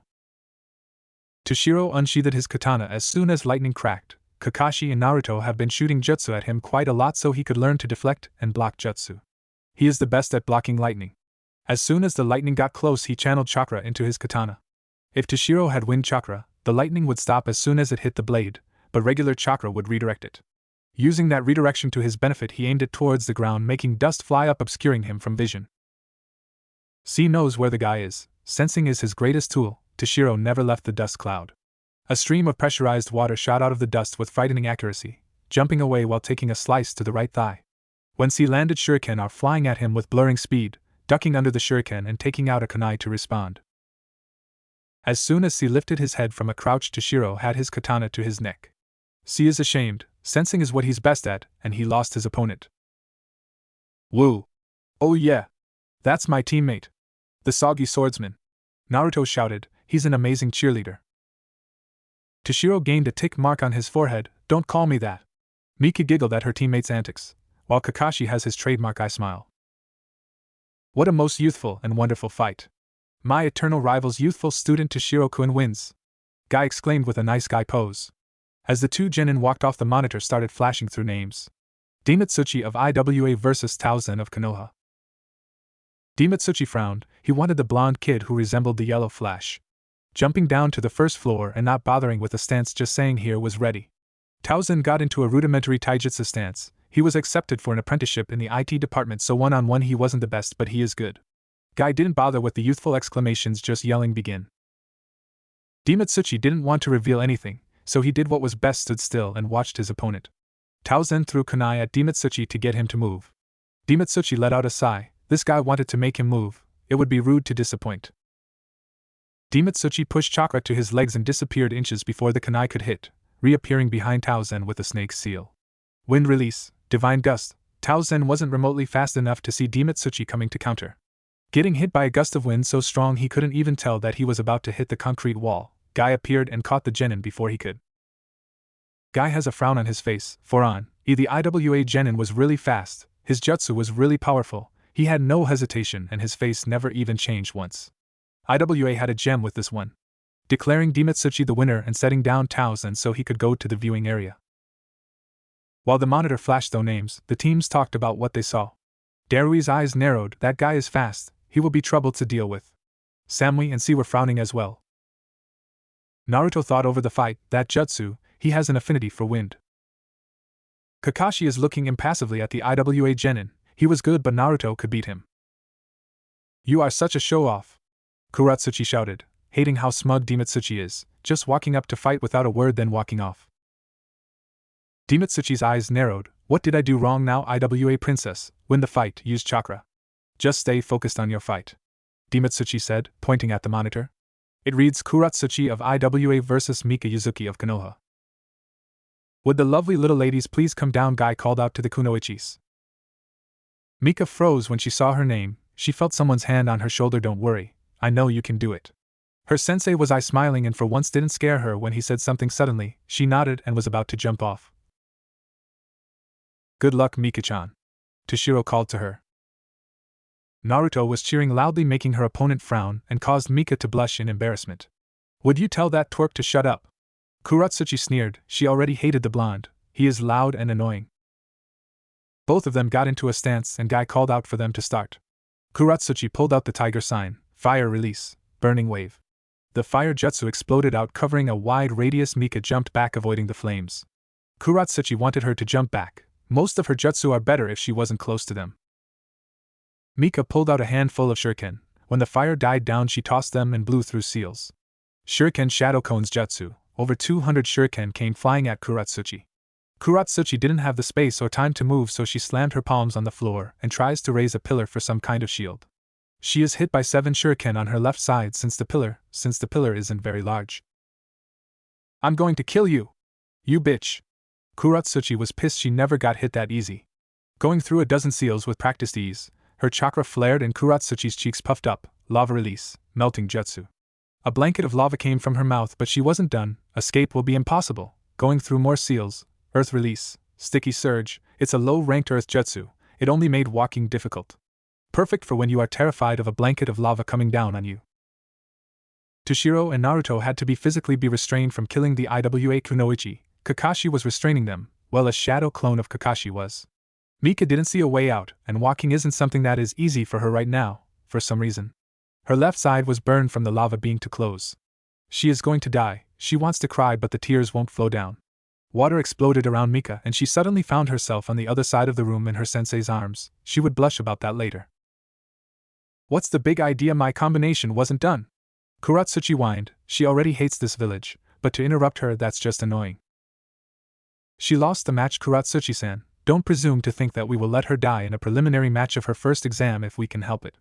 The Hokage said suddenly. Nobody saw the Hokage move. He was just there and started talking. Hiruzen frowned at the lava. It's a pain to deal with. He would need to channel water then flatten it with earth at the same time. But he has done it before on the second Shinobi War battlefield, on a whim. Demitsuchi appeared in front of Kuratsuchi, bowing faster than most of the genin could see. Please forgive my foolish teammate, she doesn't have manners or sense. Demitsuchi apologized. He really didn't want to be on the Kami no Shinobi's bad side. What are you doing? She was interrupted and brought to her knees, clutching her throat, trying to breathe. Demitsuchi has had enough, sending out most of his pressure and Ki to let her know who was in charge. Everyone in the room was startled at the scene. Demitsuchi's presence was enough to bring the girl to her knees. Hell, everyone could feel it, and Demitsuchi just showed his power, and it wasn't reassuring to some of the other genin of their chances to beat the IWA genin. This guy is dangerous. He can suffocate this girl so easily. I really don't want Toshiro to fight him. I need to handle him. Naruto thought. He didn't like to think his teammates are weak, but that IWA genin pulled out a presence as strong as his own, maybe even stronger, and he knew Toshiro couldn't beat him. Dari is seriously upset. Demitsuchi, this guy, he's strong and dangerous. He doesn't hesitate. I should tell Sam we surrender if she has to face him. She couldn't handle that kind of opponent. Demitsuchi is boring into Kuratsuchi with his eyes. He wanted to kill her. He felt a hand on his shoulder. Let it go. You can't kill her or Tsuchikage-sama will kill you. Akatsuchi whispered to Demitsuchi. He knew what Demitsuchi is thinking and it couldn't happen or else they would both die when they got home. The pressure on Kuratsuchi stopped. Listen to me, you twerp. If you disrespect even a genin like that again, I will kill you. Demitsuchi ordered. He wanted the kill part to be clear. The surrounding shinobi were shocked that a teammate would talk to another like that. Kuratsuchi nodded her head vigorously. Sorry, Demitsuchi. I apologize, Hokage-sama, for my disrespect. Kuratsuchi said, bowing before she walked back to Akatsuchi. Demitsuchi never did that to her. She knew he was stronger than her, but never did she think that he would do that to her. Demitsuchi watched her walk off before bowing again to the Hokage. I apologize again for my teammate. This wasn't why we wanted to come to the exams. Tsuchikage-sama wants there to be more positive interaction between our villages, not some hothead causing a war over her ego. The third Hokage is shocked that a genin could be this diplomatic. Most were hothead teenagers. This kid must have been trained by a high-ranking shinobi. Basing that assumption on his appearance, those bandages stuck out to the third. After all, dust release was a volatile technique. Yes, this kid would be interesting in the future, if his assumptions are correct. After cleaning up the arena, the monitors started to go through names. Samui of Kumo versus Hakuto of Konoha. Hakuto is a medic, not a bad one either. Samui, however, is sizing up her opponent and saw that non-combat types was a shared trait among the older Konoha team. Samui didn't want to draw attention to herself, so Genjutsu was her plan for this match. Guy didn't want to keep this any longer, he wants to get everyone's mind off the last match. So with a quick call of begin, the two were off. Samui flashed a seal while she went to her Tanto. It's a low-level genjutsu that slows the opponent's reaction time slightly. You would need a keen eye to catch it, but most wouldn't be affected by slightly slower reactions. Hakuto slashed out with a kunai, Samui parried with her Tanto and sent out a quick kick to Hakuto's stomach. He rolled back from the force of the kick, Samui charges in fast, hoping to finish without too much trouble. Hakuto felt sluggish after the kick, realizing that it wasn't natural. She broke the genjutsu. The Samui charging dispersed into lightning, and she felt a chop to the neck. Samui weaved the first genjutsu immediately when reaching for the Tanto. After the kick she weaved the other one. It was mostly a distraction so she could get behind her. Naruto is getting anxious, all those fights, and he still hasn't gone yet. He is crossing his fingers watching the names cycle. There were only 4 of them left. Finally! Naruto yelled, he finally got his chance. He is up against Akatsuchi, the last of the IWA team. It's weird that all of their names ended in Tsuchi, but he wouldn't judge too much. His name could mean fish cake after all. Naruto is looking at Akatsuchi. He obviously relied on strength instead of speed. You know, it was bad enough that I had to wait this long. But to get the tallest person here, it's kind of embarrassing. Naruto commented. Akatsuchi was almost 6 feet tall and Naruto hadn't even broke 5 feet yet. He was only 10 after all. Now shall we let this youthful match of passionate fires begin? Guy yelled youthfully, the sweat drops everyone had could almost be heard. Naruto got into his stance. He wouldn't use his staff. Keeping most of his skills hidden would be for the best. Akatsuchi is just waiting for Naruto to move. Seeing that he wouldn't, Akatsuchi punched the ground, covering to his fist in rock. Naruto tensed. That would be a one-hit knockout. He would go with lightning and water. Naruto tossed a kunai, doing 2 hand seals, and 2 kunai turned into 50. Akatsuchi erected an earth wall blocking the kunai, only for a small beam of lightning to pierce his shoulder. Naruto wanted the kunai to be blocked since they were only a distraction. Hoping that the blind shot was successful, Naruto made a shadow clone to charge in. Akatsuchi started to attack the blonde with wide, powerful and inaccurate swings. The clone was only meant to take attention away for a second so the real one could build chakra. Water release, jet stream, a powerful stream of water that was about to slam into Akatsuchi. The clone jumped back and did 2 hand seals. Akatsuchi was surprised at the powerful water slamming into him, only to be electrocuted again and knocked out. The winner is the youthful Naruto-kun, Guy exclaimed. He went to check on the IWA genin, who was fine, unconscious but fine. At least one of the genin, no restraint. The last 2 genin came down, Darui of Kumo and Ruko of Konoha. Ruko is ready, he is the strongest of his team. He also wanted there to be at least 1 genin from his team in the finals. Darui liked the idea of a watery electrocution. He would show off a little, but it would be quick. Guy wants this prelim to be over so he could go work out. Yash, this is the last of the youthful preliminary matches. Begin. Darui leaned back from the high kick his opponent shot at him, shooting out with a strong punch, knocking Ruko back, flashing through seals. Water release, water wall. It was meant to be defensive, but only partially shaping the jutsu could make a huge wave of water. Going through 3 more seals, lightning release, quake flash. Lightning flowed from his hands as he spat out massive amounts of water. To use 2 elements at once was one of the hardest forms of manipulation there is. You needed to have very high mastery of both elements, or a Kekkai Genkai. It was what the 3rd Hokage was known for, was one of the many things that contributed to the 3rd's title of Kami no Shinobi. The Hokage and Kakashi thought it was the latter. Mastery of 2 elements to that extent was very unlikely at his age. It had to be a Kekkai Genkai.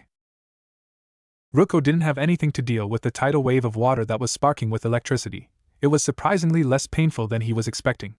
Guy walked over to the Konoha genin and checked him. Pulse was there. He was unconscious. Good. The Hokage, Chunin and Jonin that were assisting with the exams all appeared on the arena floor. That concludes the youthful preliminary matches. Will the victors all come down? Announced Guy. One after another, the genin walked out on the arena floor. Now, my youthful friends, you will pick a number, and that will be the matchups for the finals. Enko walked around with a bowl that had slips of paper with numbers on them. After everyone had paper, she took out a clipboard. Call out your number in order, please. Naruto, 1. Kuratsuchi, 2. Darui, 3. Toshiro, 4. Samui, 5. Demitsuchi, I got 6.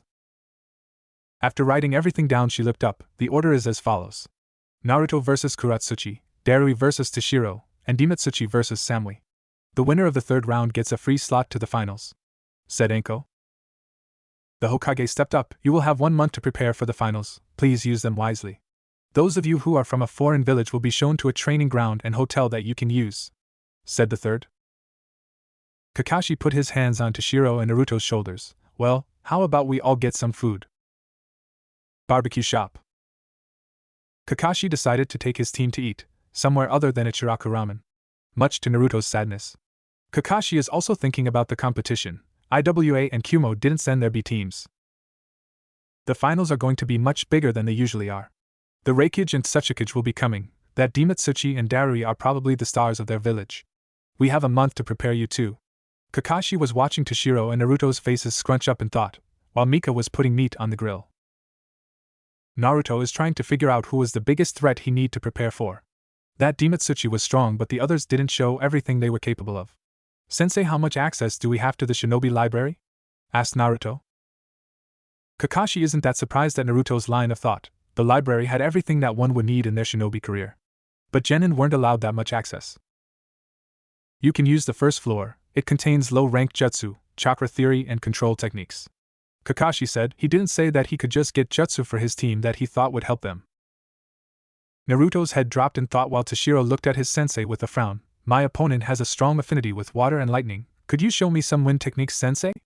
Asked Toshiro. Kakashi thought that he should tell Toshiro his thoughts on Darui. I have been thinking about Darui. To be able to use 2 elements like that, one would need mastery of both elements, said Kakashi. Naruto and Toshiro already knew that, so they just kept looking at their sensei. And more likely, he possessed a Kekkai Genkai. The storm release come to mind, said Kakashi. Toshiro has a real frown now. Kekkai Genkais were very hard to deal with. He never heard of the storm release Kekkai Genkai, but he was sure he would hate fighting it. Seeing as how you look like you don't know. The storm release combines the water and lightning elements. Most that I know is that it makes concentrated beams of energy. Kakashi fought in the Third War, but he fought mostly against IWA and Suna. Not to mention the storm release isn't a widely known Kekkai Genkai. It hasn't been seen since the Second War. Naruto, you have to deal with the lava release, so I would focus of lightning and water for the time being. I can help with both of those. Kakashi said he is a lightning type, but he had a plethora of techniques for each element. We will start training tomorrow at 8 o'clock. I'll be there on time. Kakashi had to be there on time. He only has a month to prepare them, and wanted to be sure they at least won the first match. Iwagakure no Sato, Tsuchikage's office. Inoki just received word from Konoha that 2 out of 3 of his genin would be in the finals, and he was invited to attend. Inoki would have come regardless, even if only one of them passed, but being invited would make it easier. Kitsuchi, get ready, we're going to Konoha for the finals in a month. Inoki didn't need a bodyguard, but he is expected to have one in his position. Plus his son would really want to see his daughter Kuratsuchi in the finals. Kumogakure no Sato, Reikage's office. I was really annoyed. His brother's rapping never stopped, ever. I was trying to read the message from Konoha about B's team. Apparently only 2 passed. A only really cared that Darui passed. He was his strongest genin after all. And I can't rap. I can't even rap badly, so yeah. My eyes can see, and I believe that the mighty Killer B's team has passed a wee. I didn't think that B knew how to talk normal anymore, but he was family, so there was nothing he could do. I got serious and looked at B. We will be going to Konoha for the finals. Darui and Samui passed on to the finals, said A. That's good to hear. I was starting to fear that my team wasn't in the clear. Rapped B. A just sighed.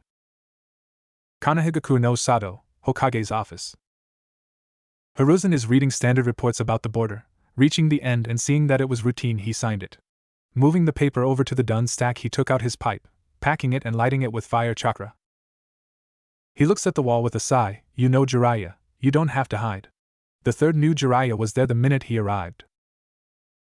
Jiraiya blurred into existence with a frown and narrowed eyes. I forgot to tell him about Naruto. You never told me Naruto graduated, old man. Why? Jiraiya asked seriously. He wanted to be kept in the loop of Naruto's life. Recently, though, he has been very busy with the snake and this business in Ta no Kuni. But he should have been notified at least. Jiraiya, I genuinely forgot to mention it. However, you came at a very good time. he is in the finals for the Chunin exams. Kumos sent a storm release user, probably the first one in decades.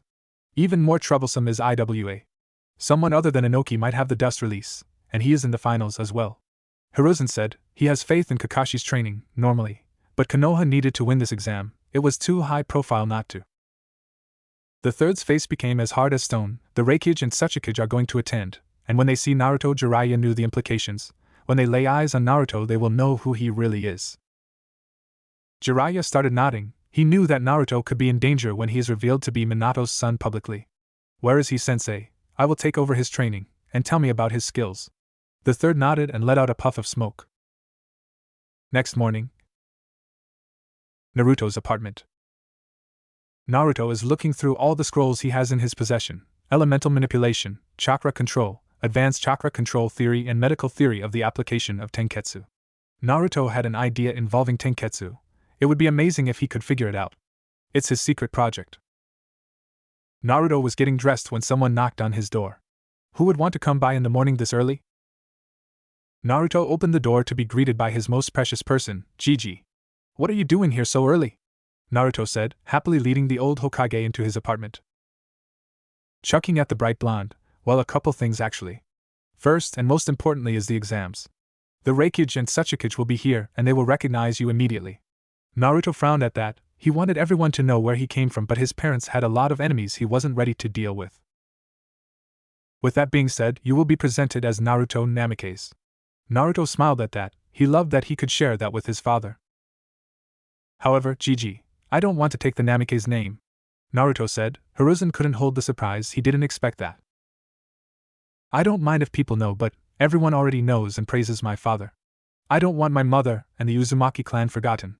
Naruto's words had truth to them. Most don't remember the Uzumaki clan, even fewer remember Kushina. It was a shame, after all, that she sacrificed her life for the village. Nodding to the blonde with a smile, I can accept that. I find myself puzzled that Kushina Uzumaki could be forgotten so easily. I for one could never forget her. Hiruzen remembered too many of the terrifying things that Kushina did to forget. But that isn't all I came here for, Naruto-kun. Someone wants to train you. He was your father's sensei and my student, Jiraiya. Naruto's eyes widened at that. A Sannin wanted to train him. A Sannin wants to train me. Wait, why? Naruto asked. Hiruzen frowned at that. He hopes that Naruto will understand. He is also your godfather. Hiruzen just said beating around the bush would be pointless. Naruto froze. He had a godfather, he had family. Well, why the hell couldn't he visit me? I mean, I was alone for so long. The only person who would talk to me was you. Now you're telling me I had family? Naruto shouted angrily. The outrage wasn't unexpected. I'm sorry, Naruto-kun, but he had to protect the village from the outside, and bringing a child with him would be too dangerous. Plus, visiting you every 6 or so months would be a terrible thing to do to a small child. You would always be waiting and lonely. Placated Hiruzen.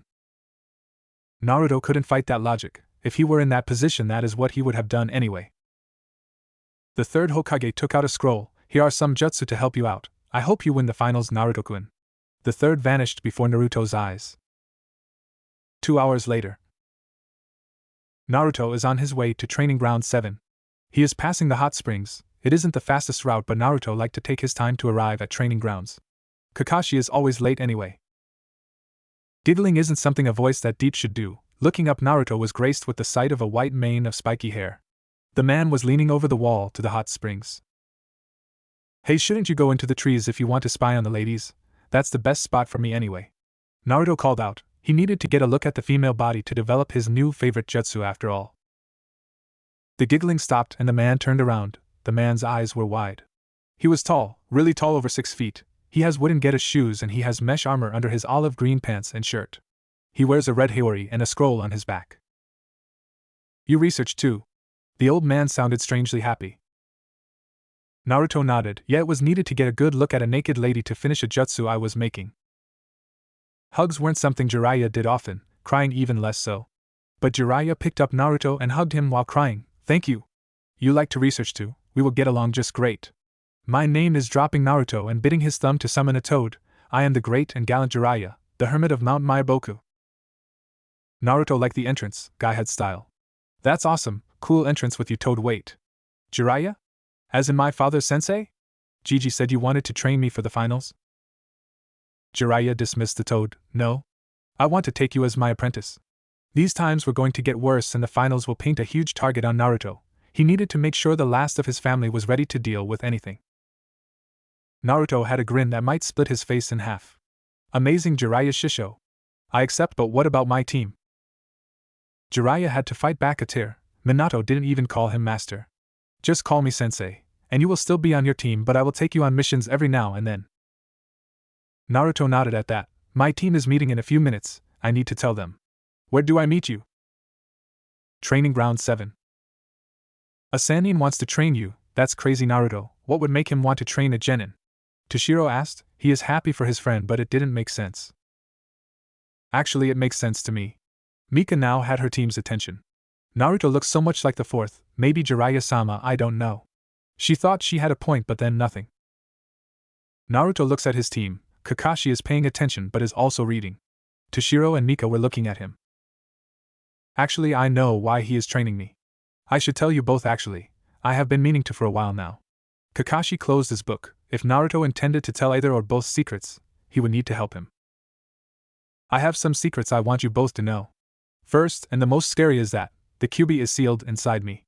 Naruto tried to look at them, but he couldn't raise his head from the ground. Mika and Toshiro were shocked. Wait, I thought that the Kyuubi was killed by the fourth, said Mika. Kakashi decided to insert himself then. That was a cover-up. The Kyuubi is a mass of chakra. It can't be killed permanently, only temporarily. Meaning that it would reform in a couple years, causing another tragedy. Kakashi said, making sure they understand the point that it was a necessary evil. Mika rushed Naruto and grabbed him in a hug. I'm sorry you had to deal with that on your own. She wanted to tell him that she was there if he needed anything, but he knew that. Toshiro just patted his shoulder with a smile. Kakashi is proud of his team. They didn't only see Naruto's burden. That is better than most of the villagers. Naruto just melted into Mika's hug, happy that his family accepted him. Naruto broke the embrace and cleared his throat. That isn't why Jiraiya-sensei wants to train me though. He wants to train me because he trained my father. Mika and Toshiro were surprised that Naruto knew who his dad was. Wait. The fourth is your father? Mika and Toshiro yelled at the same time with matching looks of shock. Naruto nodded with a smile. Yes, but please keep it a secret until the exams. Both were in a daze but nodded. Well, I'll see you guys in a month. Jiraiya-sensei is taking me outside the village for the month to train. Waving goodbye to his team before flickering to the main gate. Jiraiya's training ground. Jiraiya took Naruto to a training ground that he used to use a lot in his youth. It was an open field surrounded by trees with a waterfall and a lake. Naruto, though, it was peaceful. Jiraiya is thinking on how he should start. Taijutsu was obvious, ninjutsu was a must, and genjutsu, well, Naruto was on his own with that.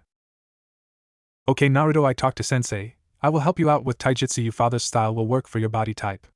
Ninjutsu-wise, I can help you with earth and fire. Those are the elements I use. Also, I have another thing we will be doing today. Taking out the scroll that was on his back and opening it. How would you like to sign the Toad contract? Asked Jiraiya. It wasn't even a question. The kid gushed over his summon yesterday. He obviously wanted to. Naruto practically teleported in front of him. Okay, write your name in blood, then leave a fingerprint of each finger in blood. Naruto did just that and looked to Jiraiya expectantly. Jiraiya went over the seals with Naruto for a few minutes, and when he was confident Naruto had it, he told him to try. Naruto bit his thumb and went through the hand seals before putting as much chakra as he thought he physically could. Naruto had a lot of chakra and his control was pretty good.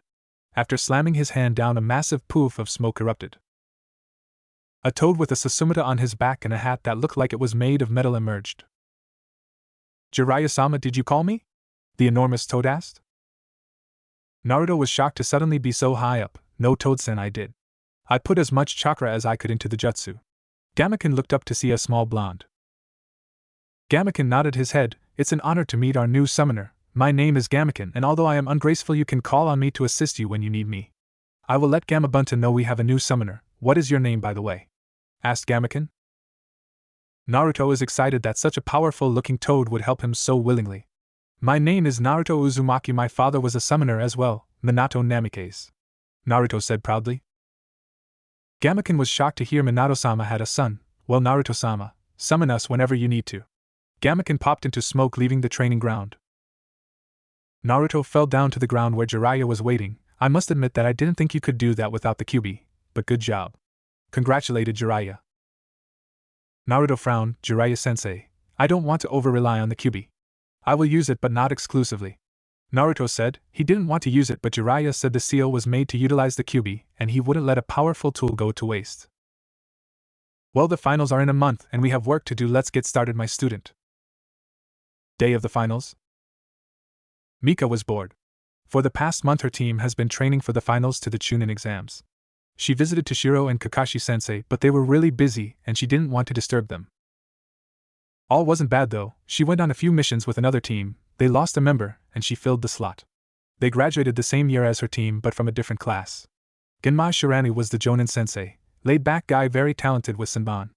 Himaku Akimichi, just like the other Akimichi, he really liked to eat but could hold his own against the best in taijutsu. Then there was her new friend Kurenai Yohi. She is the only other person besides Naruto that she knew has an interest in Genjutsu. Over the past month Mika and Kurenai became good friends. They told each other about their teams. Kurenai is very interested to meet Mika's team, they sound fun. Kurenai and Mika are walking to the Chunin arena for the finals. They will be starting in about an hour. I hope we can get a good seat to cheer on your team.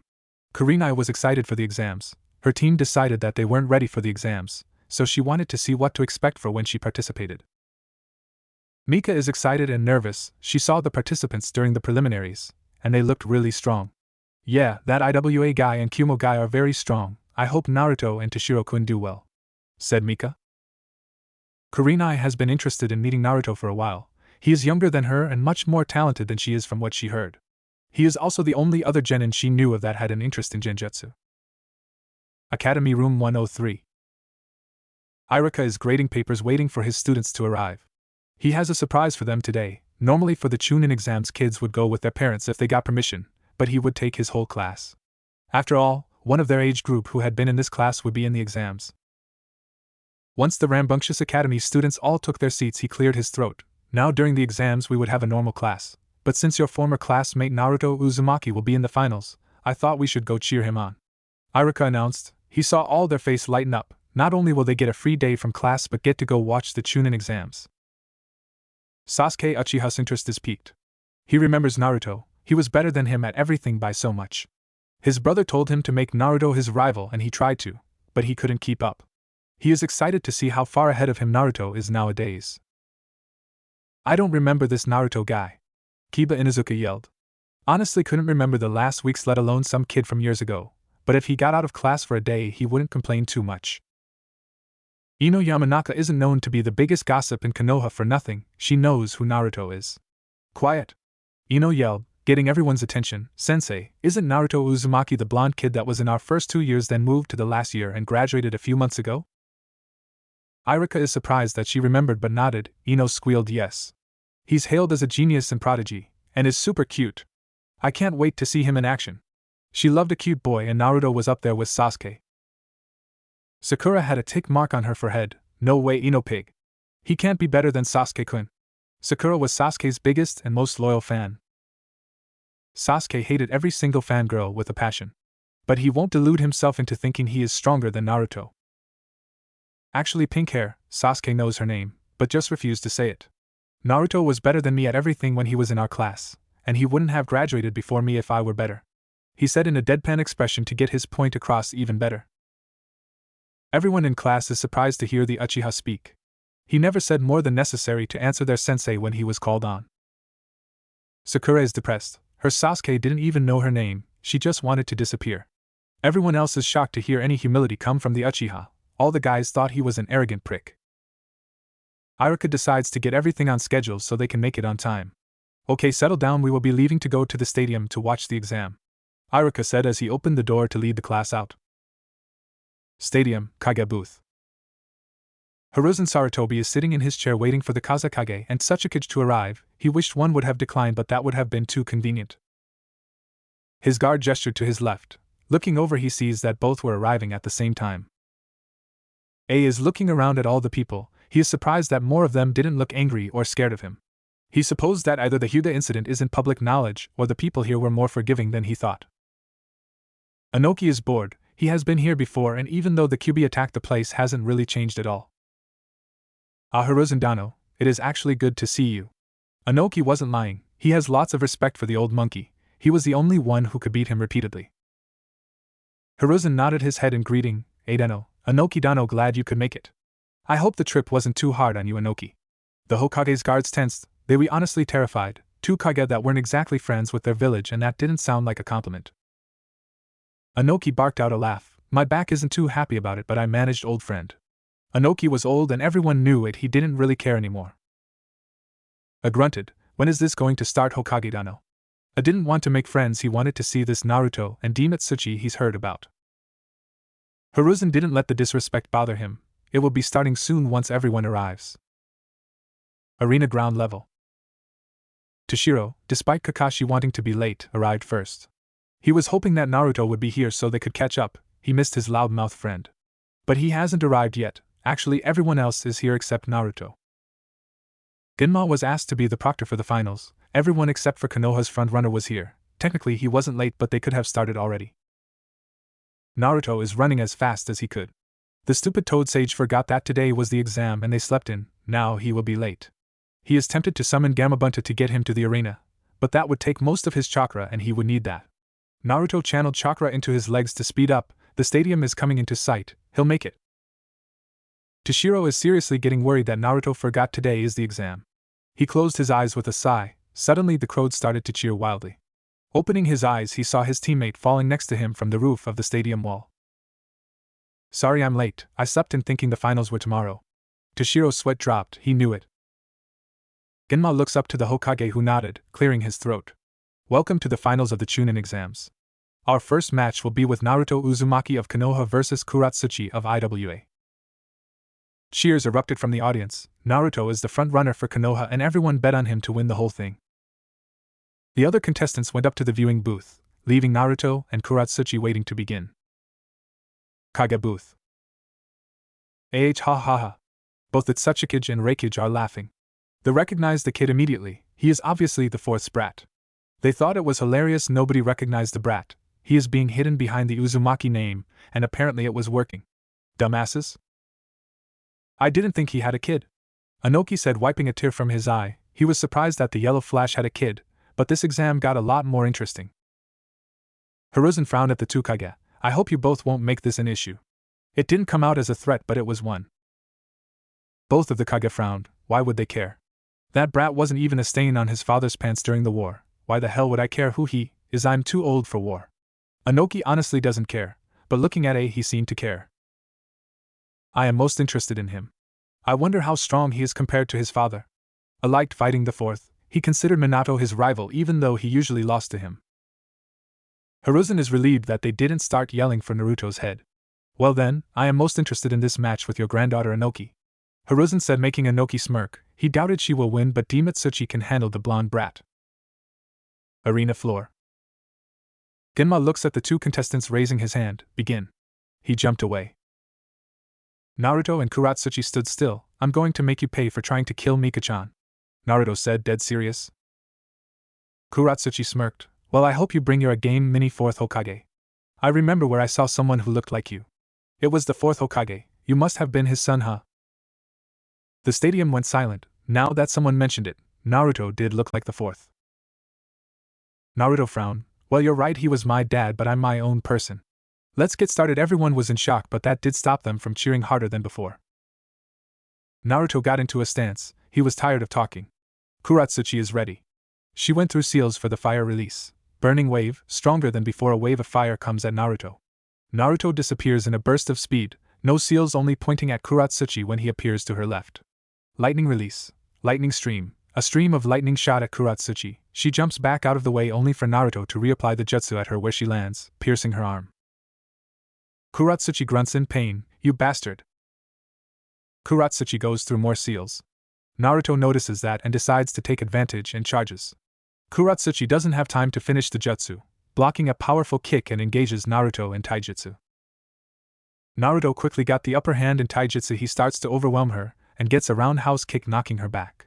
Going through seals and building chakra. Kuratsuchi shook her head but Naruto wasn't there.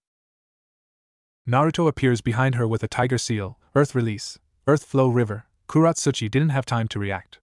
Getting washed up in the river of mud, she starts to regain balance. Naruto goes through more seals. Earth release. Earth dragon bullet. Kuratsuchi is about to be pelted with a barrage of solid rock bullets. She uses the only thing she can think of, earth release, hiding like a mole jutsu. It hurt, but she got out of the jutsu before something could happen. Rising up a few meters away with the snake seal in place. Lava release, melting jutsu. Kuratsuchi yelled. She wants Naruto to know that he was going to die to her strongest technique. Naruto blurred through 14 seals faster than most in the crowd could keep up with. Water release. Water colliding wave. Naruto spit out a massive amount of water, making a giant vortex surround him before a tidal wave charged the lava and Kuratsuchi. Naruto isn't done, going through 4 more seals. Lightning release, false darkness. As the wave charged the lava, a giant spear of lightning shot from Naruto's mouth into the water. A blanket of lava was cooled by the tidal wave, and the leftover stone was destroyed by the lightning. Kuratsuchi didn't know any wind techniques and created an earth wall to try and get over the wave. It was futile. The wave overtook it, and Kuratsuchi was electrocuted. She screamed in pain, then falls to her knees. Naruto used the body flicker technique to get behind Kuratsuchi and chop the back of her neck, knocking her out.